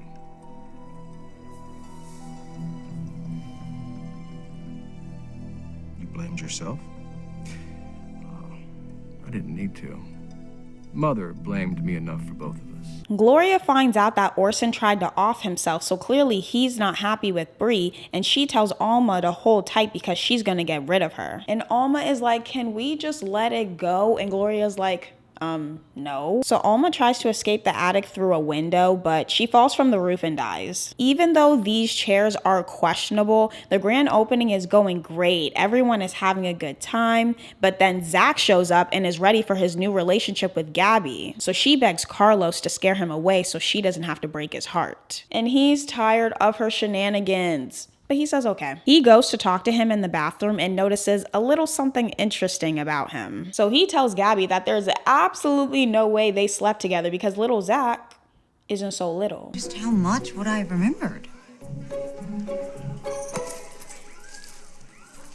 Gloria comes by Breeze with some soup to check in on her, and Danielle lets her in. She tells Danielle that she should go to the pizza opening. She's only young once. And since Danielle is an idiot, she's like, wow, thanks. Gabby tells Zach she knows they didn't sleep together and he should maybe try being genuine and honest if he wants to be a real man. Tom gives an emotional speech about teamwork and all that and thanks Lynette for everything. It's actually really nice. Ian then decides to use that moment to propose to Susan. Susan Meyer, Drop the pizza. will you make me the happiest man in the world and be my wife? Absolutely yes. Everyone knows that you don't propose at someone's wedding, birthday, and pizza grand opening. Zach's dumb ass then gets up and also proposes to Gabby. And she's had enough, so she tells him to get lost. Andrew sees Danielle at the opening and is like, why would you leave mom with Orson's crazy mom, you dumbass? Orson finds out from the nurse that Bree got checked out of the hospital and Gloria told them to keep him there overnight. So he calls the house to talk to Bree, but no one answers, and Gloria's also got a knife. Gloria's putting her plan in motion to get rid of Bree. She put a lot of pills in the soup that she made to make Bree all weak, and now she's gonna make her a little bath. She wants to stage that Bree offed herself in that bath. Andrew then comes running home to save her, but Gloria whacks him with her cane. I know he's tired of Bree being a damsel in distress. Orson takes a taxi home and then barges in and sees Bree in the tub, and he realizes that Gloria killed his dad for cheating on her. So he fights off Gloria and takes Bree out of the tub, and he finds Gloria on the floor having a stroke. And he's like, damn, that sucks for you. So he puts a plan together to keep all of them out of trouble. 2 bodies, side by side.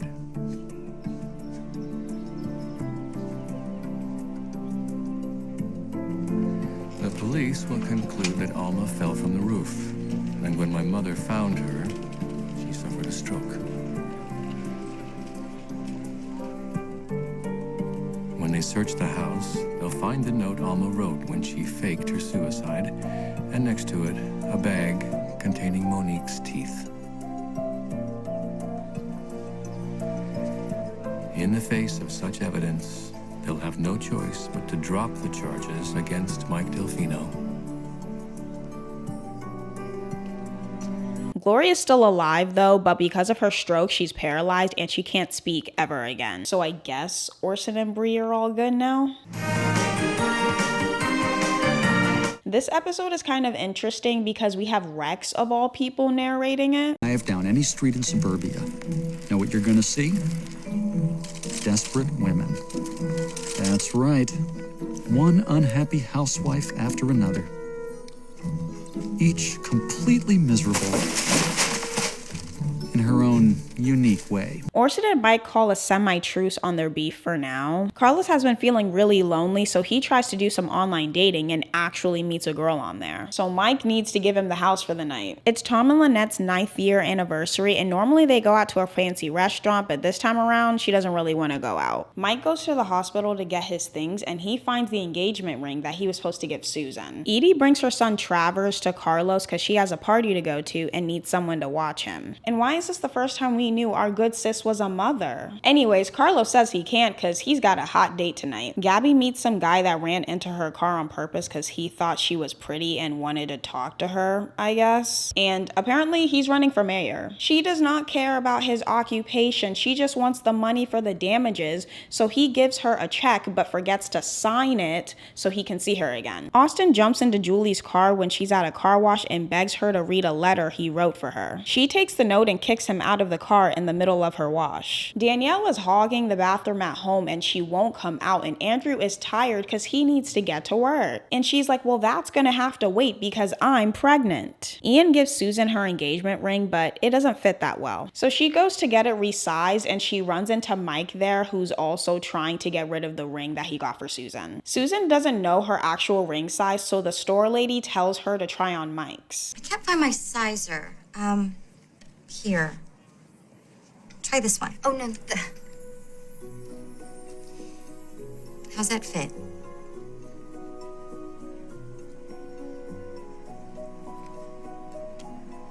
It's perfect. Great. Tom thinks that the reason Lynette doesn't want to go anywhere is because they always go to the same restaurant every year, so he tells Carlos he wants to plan an extravagant night and needs his help to do it. Gabby shows up to the mayor guy's meeting to get his signature for the check, and he's like, I'm sorry for the confusion. Let me take you out to dinner to make it up. And since he's rich, she's like, sure. why not? Julie reads Austin's letter and decides to forgive him and wants to try again with their relationship, and he's all happy except for the fact that Danielle is literally pregnant with his baby. Mike thinks that it's sus that Ian proposed to Susan really quick with a ring that doesn't fit her, and he tells Ian, "You're very weird." Gabby goes to dinner with Victor and tells him she knows he planned the whole car thing and she doesn't want him, but he's not gonna take no for an answer. Carlos's date ends up being a flop because he sees Travers playing outside by himself and Edie is nowhere to be found. And his date leaves because she has no time for men that care about kids. Edie comes back from a little date and he's like, "So, did you have fun?" She comes back for Travers the next day and she's like, "Hey, I'm doing my best." When I had Travers, I knew I was in over my head. And when Charles and I split, I gave him custody. Because I wanted my son to have the best life possible. And that doesn't make me a good mother, but I like to think it makes me a realistic one. I think a lot of women should take this advice. Lynette finds out that Tom planned a whole extravaganza for their anniversary, and she's pissed because all she wants to do is sleep. And Tom is like, "Okay, my bad for trying to do something nice for you." Orson is about to go meet up with Bree to go on their honeymoon, but he gets stopped by the kids who tell him that Danielle is pregnant. And Orson is annoyed because he really wanted to get away from all the chaos. He calls Austin to the house so he can tell him what the new plan is. Bree and I have decided that Danielle will join us on our honeymoon. When we return, we'll tell our friends she's decided to study abroad. Once the baby is born and adopted by a suitable family, she'll come home. What about me? You leave. Leave? Get out of Fairview and don't tell a soul why. Not even your aunt. Austin doesn't want to leave because him and Julie finally made up, and Andrew was like, "Sir, you literally cheated on her. Do you really think y'all are going to work out? Please be serious." So Austin leaves town. Instead of going out, Tom has poker night with the boys, and it doesn't really go that well. Do you think I'm afraid of you? Maybe you should be. What do you think Susan would say if she found out why your proposal was so spontaneous? Guys, can we just play? Mike and Ian finish the game and they bet that whoever wins gets Susan as if she's some kind of prize, which I don't think she is. And Ian wins, so Mike has to let her go forever. Tom originally booked a limo for the night, but he canceled it because Lynette no longer wanted to go, and the limo driver calls him and is like, "Hey, I got a flat tire, so I'll come get y'all later." And Tom is like, "What do you mean?" Turns out Lynette felt bad for dissing Tom's plans and the driver dropped her off like 2 hours ago and she's been waiting in the cold outside. So he leaves poker night to go get her. Since the plan flopped, they end up at a diner, but they still loved it. Ian's parents are coming to town to finally meet Susan, and he's a little nervous because she literally ruins everything she touches. One's parents is always a bit fraught. Oh, you don't have to tell me. The first time I met Dahlia's parents was a complete disaster. We were at tea, and there was this plate of small cakes, and as I offered one to her mother, I tipped the plate and plop, a scone fell right into her ladyship's teacup. Ouch. Gabby is having the worst day because her ceiling caved in and now all of her clothes are ruined. Edie hasn't gotten any in a while and she's going absolutely crazy. And she sees Carlos and Travers getting along very well. And she's like, "You know what? He'll do." Susan is having dinner with Ian's parents and everything is going well until they find out that she's already been divorced. His mom asks why they split and she's like, "Well, because he was a cheating loser." And she's like, "That's it?" From my way of thinking, men are by nature weak. I think Graham will back me up on that. Really, Dahlia?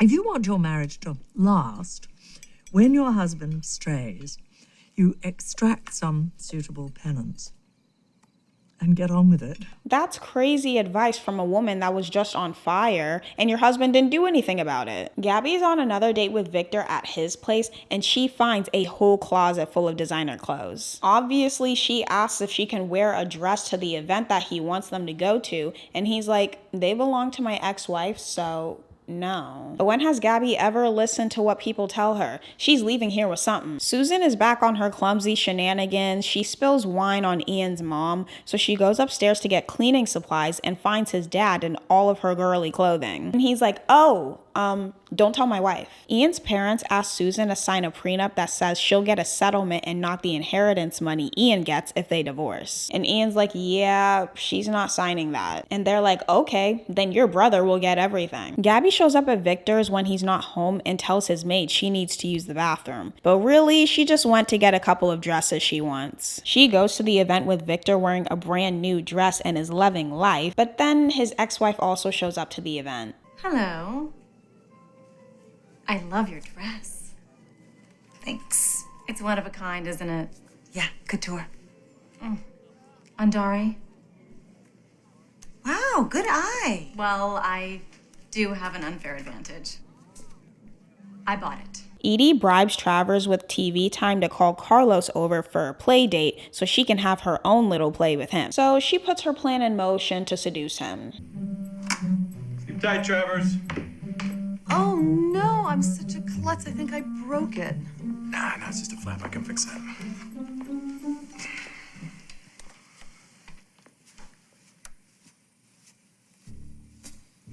Edie? Yeah? I can't see what I'm doing here. He realizes what she's doing and he's like, I want no part. So she kicks him out. Tom and Lynette had yet another fight about the restaurant, so she goes to the pizza parlor to make up. And she finds Tom on the floor passed out and is terrified, so she calls 911. It wasn't too serious. He just threw out his back, but he's definitely gonna need surgery. And the doctor says he can't do anything crazy for 5 months. And she's like, so now I have to do absolutely everything myself?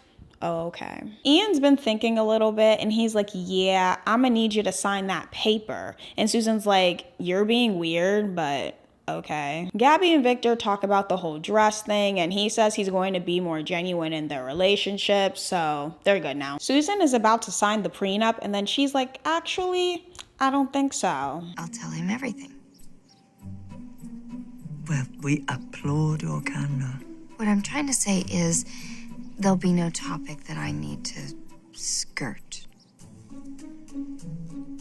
No issue that I won't address.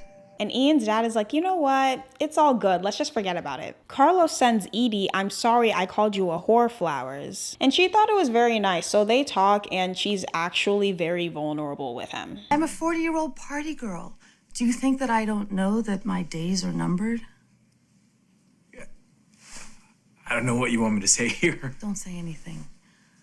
Just stop seeing the person that I've been and start seeing the person I could be. Look at me. Not the Edie that I show the world. So she asks him for a chance to actually get to know her and he says, okay. I don't really like this because he's Gabby's ex-husband, but we move. Carlos and Edie get it on for the first time, and shockingly, it was really bad. So now they're like, let's just forget that happened. Since Tom can't work, Lynette needs to find an assistant manager for the restaurant because she is tired and overworked. She also pays Miss McCluskey to babysit the kids because she's not doing all that by herself. Edie finds out from Travers that Carlos told someone she's bad in bed, and she's pissed. And little Travers is confused. He's like, bad in bed?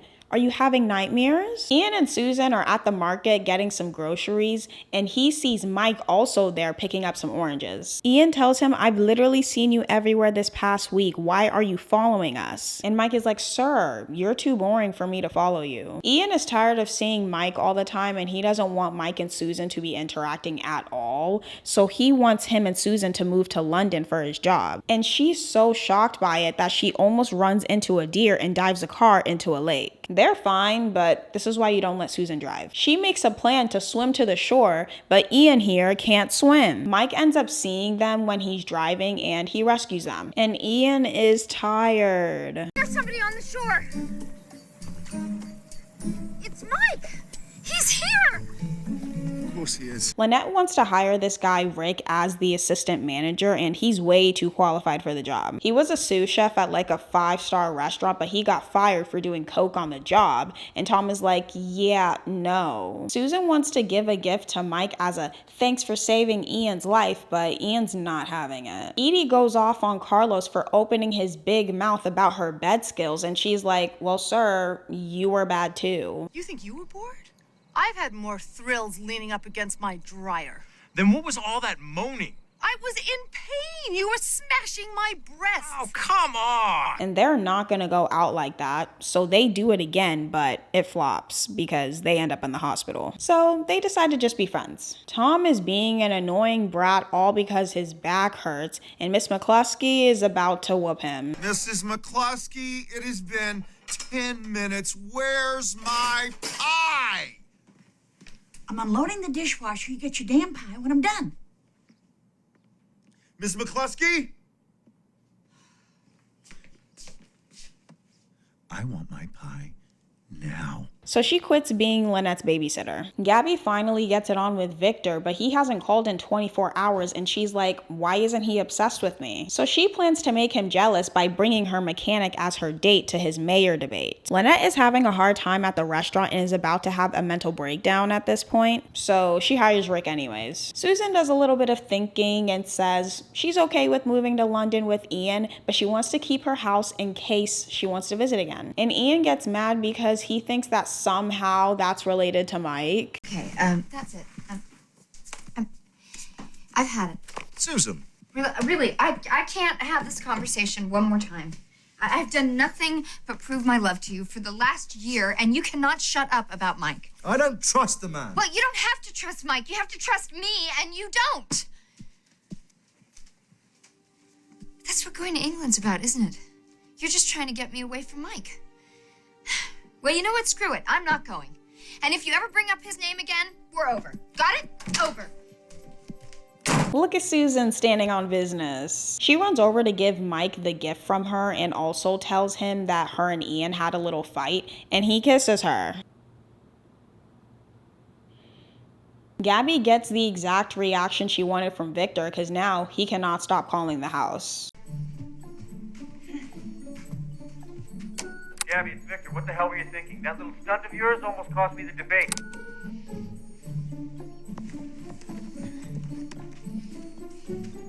It's me again. Okay, I get it. I forgot to call and you were mad, but still.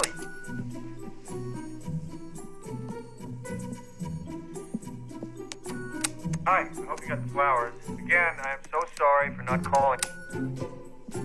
And best believe she got what she wanted. We've got to respect it. Edie and Carlos are talking about Travers and how much they all get along, so they have a little moment and end up sleeping together again, and it's a success. I guess third times is the one that actually counts. Tom apologizes to Miss McCluskey for being irritating, and she accepts the job back. Also, apparently Miss McCluskey is keeping her dead husband's body in the freezer in her basement. I thought she was the only normal person on the lane.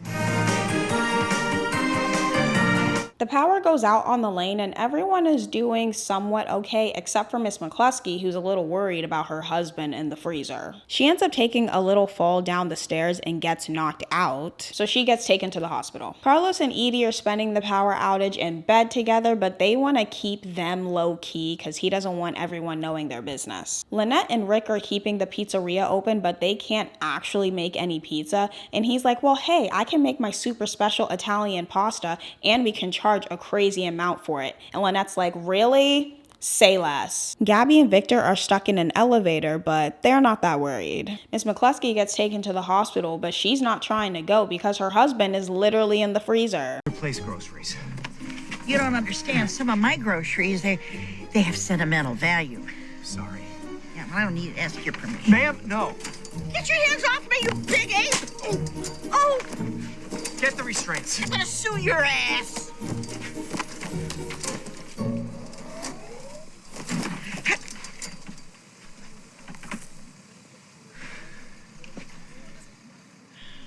Well, what are we waiting for? Get me to the hospital. I'm not a well woman. The power's back on again, but there's a shortage in her basement, so her freezer is now off again. Victor gets very bold all of a sudden and asks Gabby something very interesting. I made you waffles.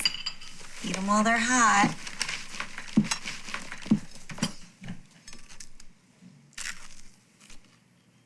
What? Will you marry me? They're just toaster waffles. And she's like, we just met, so No. Ian is trying to make amends with Mike so he and Susan can be okay again, and he wants to invite Mike over for dinner. So Susan tells Mike to say no when he asks because she doesn't want him to know they kissed. But Mike says yes anyways. Lynette shows Tom the Italian pasta that Rick made, and she wants to add it to the menu for the restaurant, but Tom is acting really weird about it.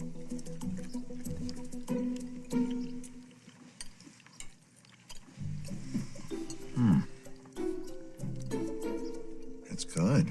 It's awesome. It's good. He says it's too fancy for his restaurant and his customers aren't going to want to buy it. Some guy comes by Victor's house with mail for him, and when Gabby opens it, it's pictures of her and Victor hooking up in the elevator and a note asking for $50,000. So she chases down the blackmailer guy and starts tussling with him on the lawn, and the police see them and arrest him. The police also take those pictures away from her for evidence. Tom and Lynette are fighting about him being weird about Rick's pasta, and Lynette's like, we've been open for months and we barely made it out the trenches, so I'ma make this pasta regardless. The kids really want popsicles, and Lynette and Tom won't let them have any, so they run over to Miss McCluskey's because she always has them stocked. Parker goes into the basement to get some and sees a man in there and is very confused. He also leaves the door open when he leaves. The cops not only took those photos of Victor and Gabby in the elevator for evidence, but they also leaked it to the press. So now his team is in full PR crisis mode, and it might cost him the election. Susan is meeting with the lady that's making her wedding cake and asks if she's free for a little dinner to set her up with Mike. Parker has been mute since he saw that man in Miss McCluskey's freezer, so he asked to see her at the hospital, and they have a little conversation. Okay, time for a little grown-up talk.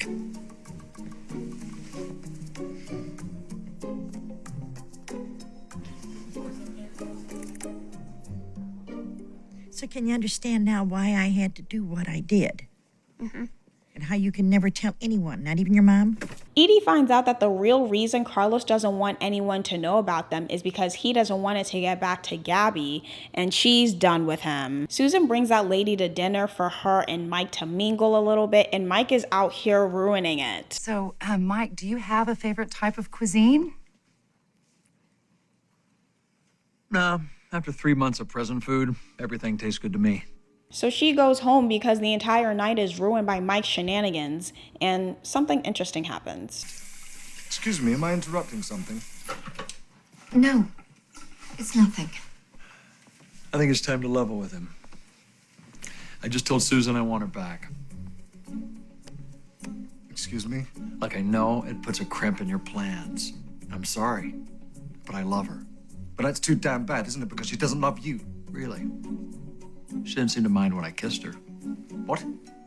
Did he just kiss you? No, it was days ago. And you let him? No, he pounced. It was hardly a pounce. You bastard. We had an agreement. Susan doesn't have to marry you because you won her in a game of cards. Well, he didn't tell you how we played poker for you?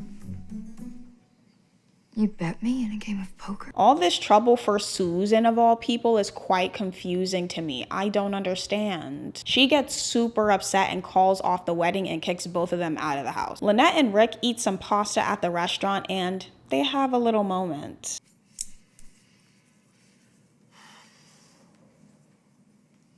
You ever wear your hair down? What? Yeah? Sometimes. Why? Looks really good. Should do more often. Oh, well. Thanks. The town newspaper ran a little story on Tom's restaurant, and Kayla reads him the review, and it's interesting. When Scavo's Pizzeria opened its doors, you could almost hear the city groan. Just what we need, another pizza joint. But with an updated menu from new chef Rick Coletti. Is he the man who cooked us that really? Yep, that's the one. What else does it say, honey? There's more than just crayons on the table. The veal piccata is divine, and the mushroom risotto is an Exquisite. an exquisite treat. Scavo's has been transformed from a mundane family eatery into the area's hottest. That's enough, Kayla. Well, sir, even Cece's Pizza has pasta. Let's be serious. Victor holds a press conference and it's not going that well, so Gabby intervenes to save him by saying she's not a whore. They're getting married, so elevator was a necessary celebration, and the crowd eats it up. A neighbor goes into Miss McCluskey's to get her things, and she's like, it smells a little funny in here. So she goes down to the basement and finds the man in the freezer. The police come talk to Miss McCluskey in the hospital, and from here on out, I'm gonna call her Karen just to make it a little easier. And she's like, well, damn, Parker done told on me. So she ends up in jail. Carlos finds out from the news that Gabby is getting married to Victor, and he's super sad about it. Gabby hosts her engagement party at Tom's restaurant, which is now like an upscale Olive Garden thanks to Rick. And Edie decides to wreak a little havoc by telling her she's with Carlos. Oh, no. No. Tonight is about you. Oh, no, Edie, come on. It would make me happy to know who's making you happy. Really? Yeah, I want to know who's putting that dopey grin on your face. Well, actually, it's Carlos. Who? Carlos. I've been seeing Carlos. Gossip is spreading around the lane about Karen keeping her husband in the freezer, and everyone thinks she's absolutely crazy. Mike and Ian are trying to win over Susan, but she's tired of their antics. Gabby tells the girls that they're not talking to Edie anymore since she's screwing her ex, and they have no choice but to agree. Rick and Lynette have been spending some time together at the restaurant because he makes amazing food, and she just wants to get away from the kids for a bit. And she's been coming home a lot later than usual, and Kayla peeps it. Daddy does everything lately. How come you always come home so late? Well, I'm really busy at the restaurant. Believe me, I come home to Daddy just as soon as I can. You're lying. What? You always laugh like that when you're telling a lie. Edie figures out that the girls are ignoring her because of Gabby, so she decides to play some games of her own too. Travis's birthday party on Saturday. Yeah, I'm having this reptile guy, and he's got all these cool snakes and lizards. Oh, the boys would love that, but unfortunately, I gotta work. Well, that's a shame because I was hoping you could cater. Cater? Yeah, I'm gonna need pastas and salads for the parents and at least 20 pizzas for the kids. That many? Yeah, and well, you know kids. If one has a pizza party, they're all gonna want a pizza party. Could be good for business. I love a smart girl. Susan ends up in therapy because she almost decapitated a guy over a parking spot. It's not that important. The therapist tells her that she needs to stop playing and choose between Ian and Mike. Rick asks Lynette to come with him to check out this new soul food restaurant with him and his other chef friends, and at first she's like, no, I can't. But then 2 seconds later, she says, sure, why not? Susan sees Lynette working Edie's party, and she's like, what are you doing here? Edie asked me to cater. I know I'm a total whore, but please don't rat me out to Gabby.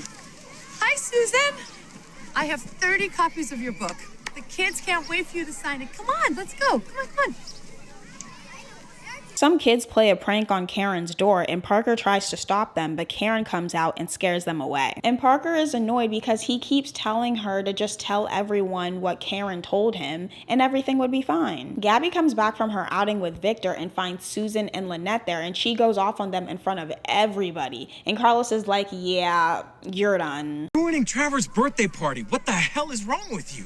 I'm sorry. Betrayal makes me a little cranky. Come on, Gabby. You can't tell Susan and Lynette who they're allowed to be friends with. It's ridiculous. I'll tell you what's ridiculous. You not having the guts to tell me you were dating Edie. Oh, here it is. Yeah, I had to find out from her at my damn engagement party. Well, I had to hear that you were engaged to that Victor guy on the news. I didn't plan it that way. It was spur of the moment. Oh, so you just said, hey, what the heck? You even in love with this guy? Yes, deeply.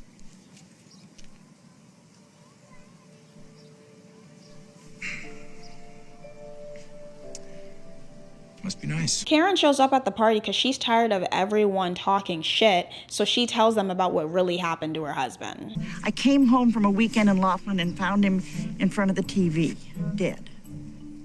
He still had the remote in his hand. Good Lord.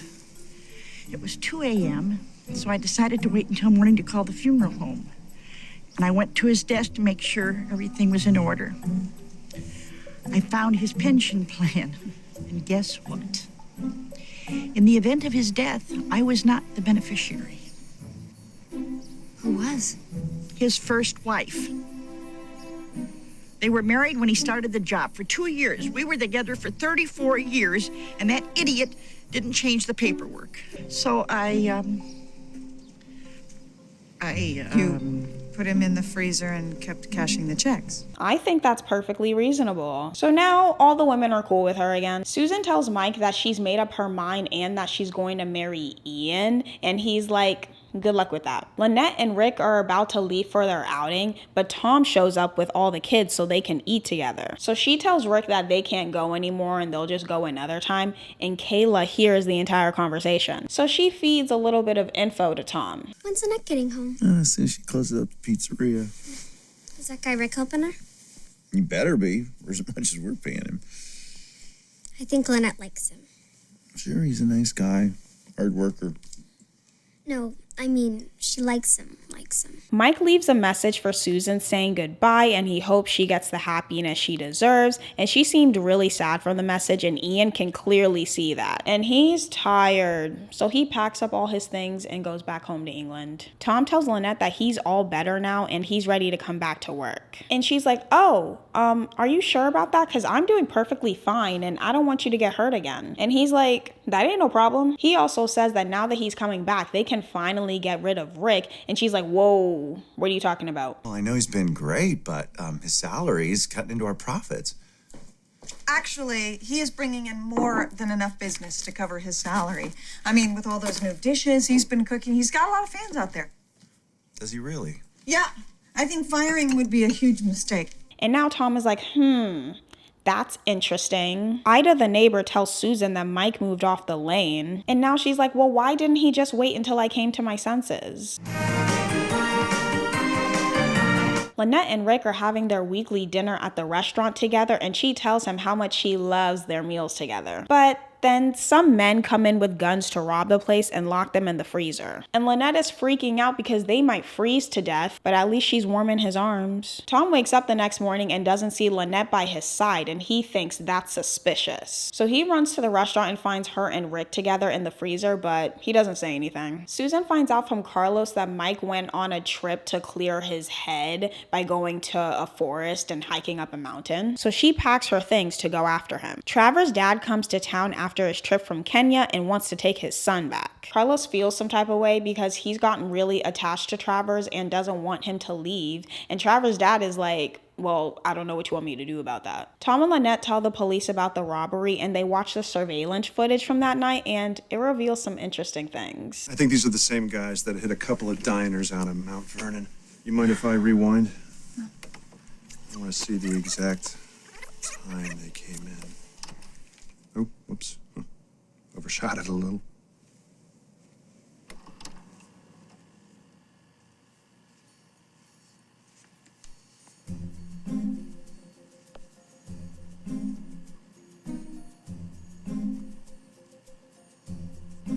I was doing receipts, and Rick surprised me with this great idea for the menu. It's called, what are they called? Oriakete. It means little... I know what it means. The mayor election winner comes out, and it's Victor, so everyone, including Gabby, is real happy about it. Since Travers is leaving town now, Carlos doesn't really care to spend that much time with Edie anymore, and she's not about to let that happen. Tom decides to have dinner with Rick to ask him a couple of questions that he's been pretty curious about. Well, for starters... Are you sleeping with my wife? What? No, Tom, of course not. Okay, so you're just hoping to sleep with her. Who knew Tom gets messy? Tom tells him he needs to quit, and he's like, yeah, no. Edie tricks Travers into wanting to stay with her a lot more by getting him a puppy so she can keep Carlos interested. Since Gabby is now the first lady and kind of owns the town now, she decides to get her lick back with a cop that gave her a parking ticket the other day. Listen, buddy, you're not getting it. You answer to me now. I could have you fired.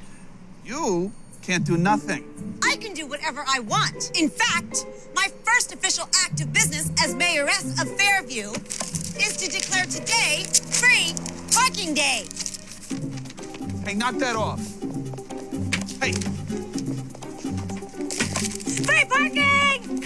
Give me that. No! Give me that. No, you're hurting me! Ow!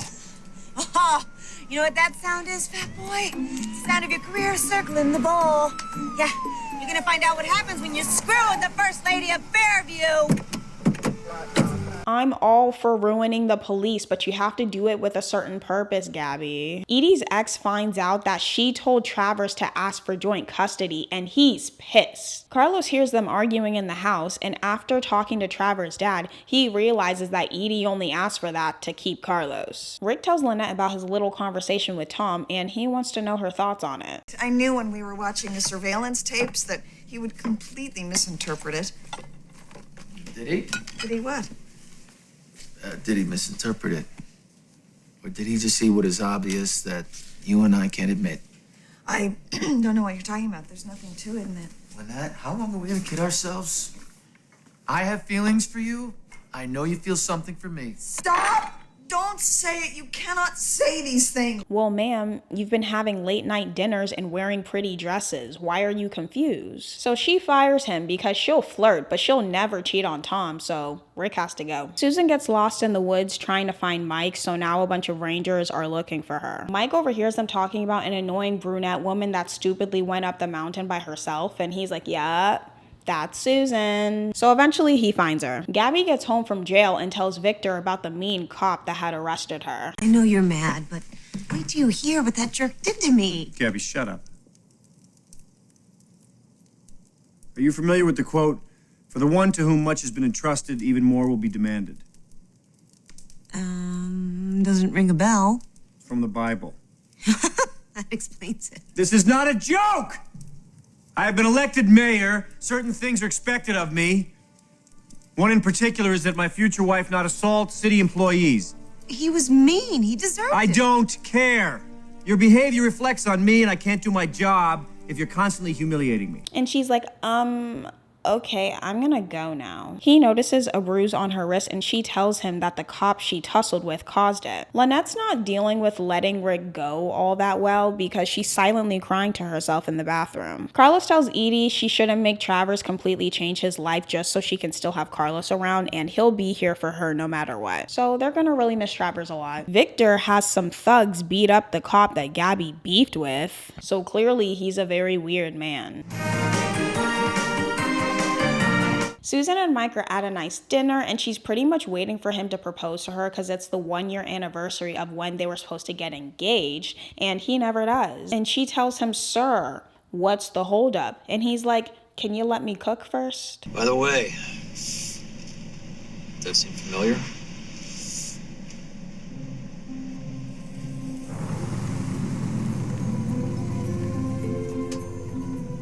Oh my God, I can't believe that you did that.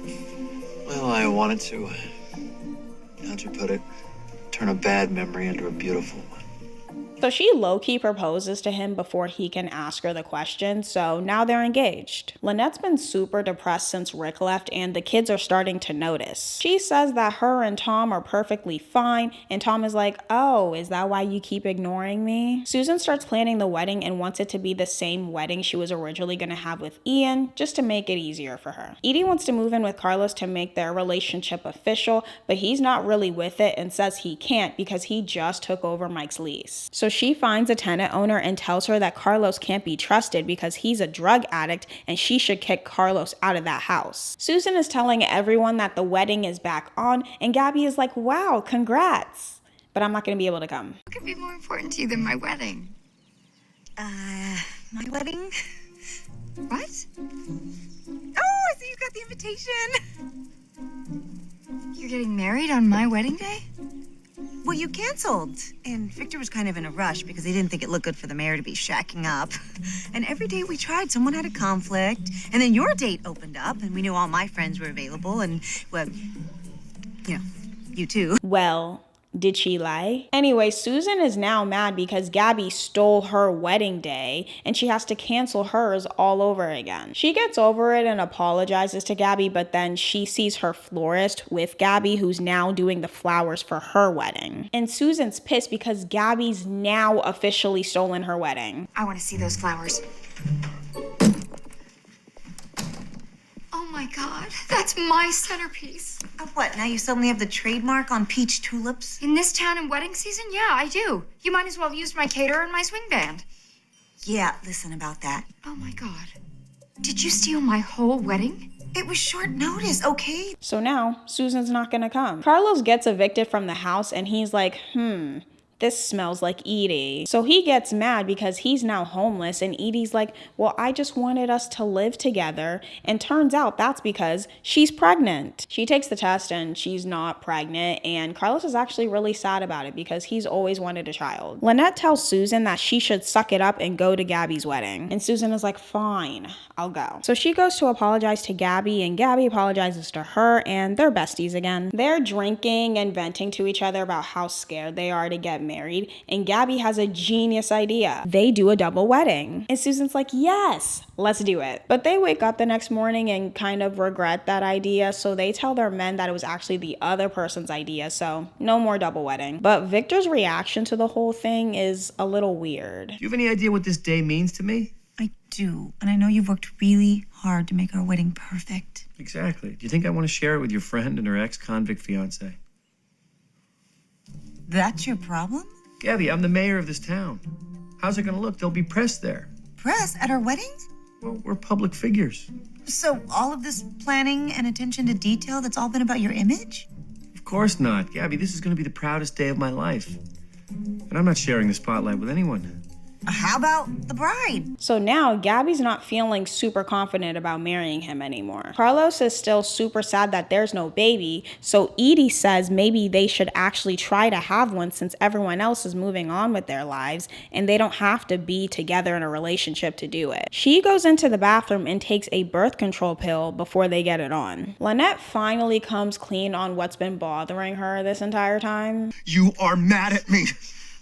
But name one thing that I have done to deserve it. You had lunch with Rick. You're damn right I did. I saw the security tape. What was I supposed to do? Pretend that nothing was going on? Nothing was going on. He never touched me. And I wasn't going to sit around and wait until it did. I am glad that I made him quit. You didn't make him quit. I fired him. What? The idiot told me he had feelings for me, which he never would have done if you hadn't pushed him, and now he's gone. It's all your fault. Ow! Oh, my back! Lynette? They go to the hospital because Lynette got pretty hurt and the doctors ran some tests and they found something kind of interesting. Nothing in your CAT scan that concerns me. Oh. You have a few swollen lymph nodes in your neck. I want to send you in for a biopsy. A biopsy? Why? Have you noticed any change in your appetite lately? Any fatigue, fevers? Stop. What is it you think I have? I don't want you to panic. This can be any number of things. Is one of them cancer?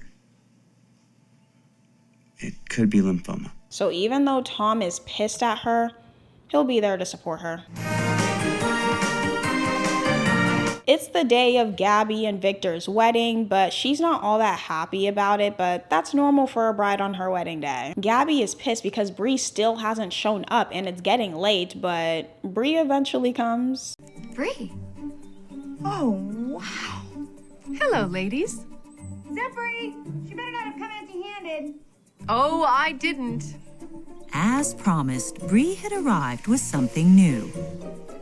Holy crap. And she also brought the bracelet.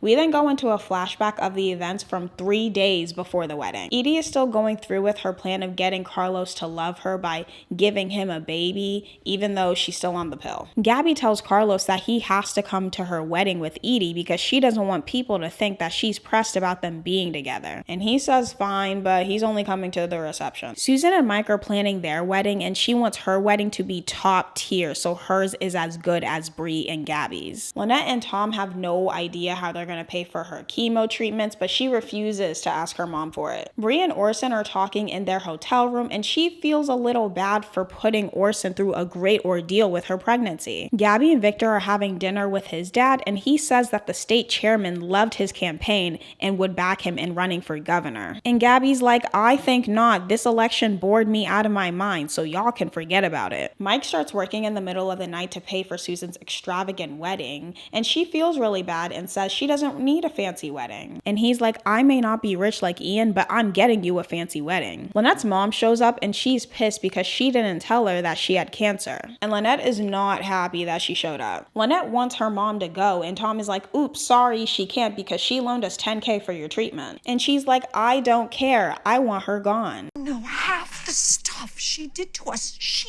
would get drunk and smack us around. She would meet some new guy and then drop us off at her sister's for a week because he wasn't into kids. So she was a crappy mom. You said yourself that she has mellowed. Now she wants to make amends. Gabby finds out that Victor is really considering running for governor and she loses it. Fairview is my home and I don't want to leave it. And you can't make this decision without me. I'm going to be your wife. Exactly, not my career advisor. Oh, so I don't even get a vote? Not if it's a veto. Hey, look, no.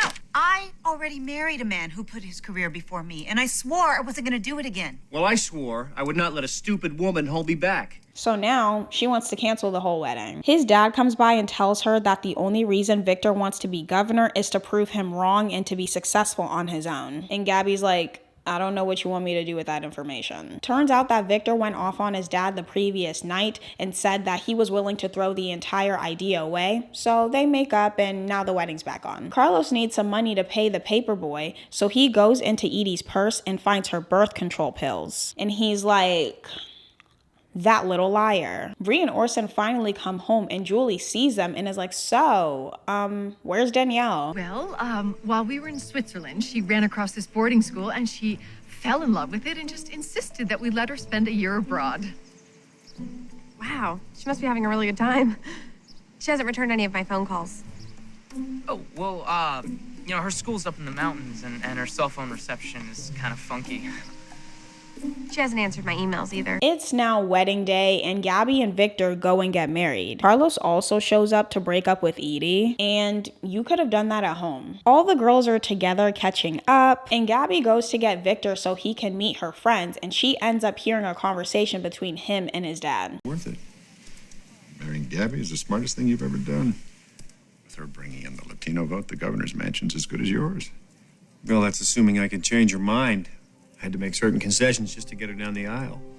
Ah, you're the husband now. The rules have changed.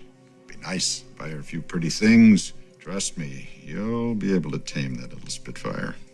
I'm not too worried. I've always been able to manage my assets. This is why you don't trust an old white politician. Kayla spills the tea on all the stuff with Rick to Lynette's mom in exchange for more movie time. Carlos has been hiding in Gabby's room this entire time and he vents to her about their marriage and says, where did it all go wrong? And they start hooking up. Lynette's mom tells her that she knows all about Rick and she shouldn't be so quick to judge her past, and Lynette is tired. Stop comparing us. I never did what you did. No, you just wanted to. You're leaving tomorrow. I don't want your money. I don't want you in my house. Hey, you are sick, Lynette. You think you know what you're in for because you watched me go through it? Watching it is nothing. You are going to feel worse than you thought a person could feel, and I'll be holding your hand through every damn minute. Bree calls Danielle for help with writing an email to Julie from Danielle so Julie doesn't get suspicious, and Danielle tells her that she wants to come home. And Bree is like, yeah, not until your baby is born. After they finish talking, she gets up and takes off her makeshift baby bump after a long day. Susan feels bad that Mike is tired from working all the time, so she decides to have a surprise wedding instead. So they have a small wedding with just Julie, and it's perfect. And the episode ends with Edie unaliving herself, and that is the end of season 3. And I'm gonna be honest, I'd give it a 7 out of 10. I don't know, I feel like the antics from this season didn't give me heart palpitations like it normally would, and Bree was also gone for half the season, so that knocks it down 2 points. If you've made it to the end, you clearly have a lot of time on your hands, and I love that for you. I want to thank you all so much for watching, and if this is the first time you're seeing me in 2025, go check out some of my other videos. We like to have a good time over here. Again, thank you all so much for watching, and I will see you in the next one. Bye.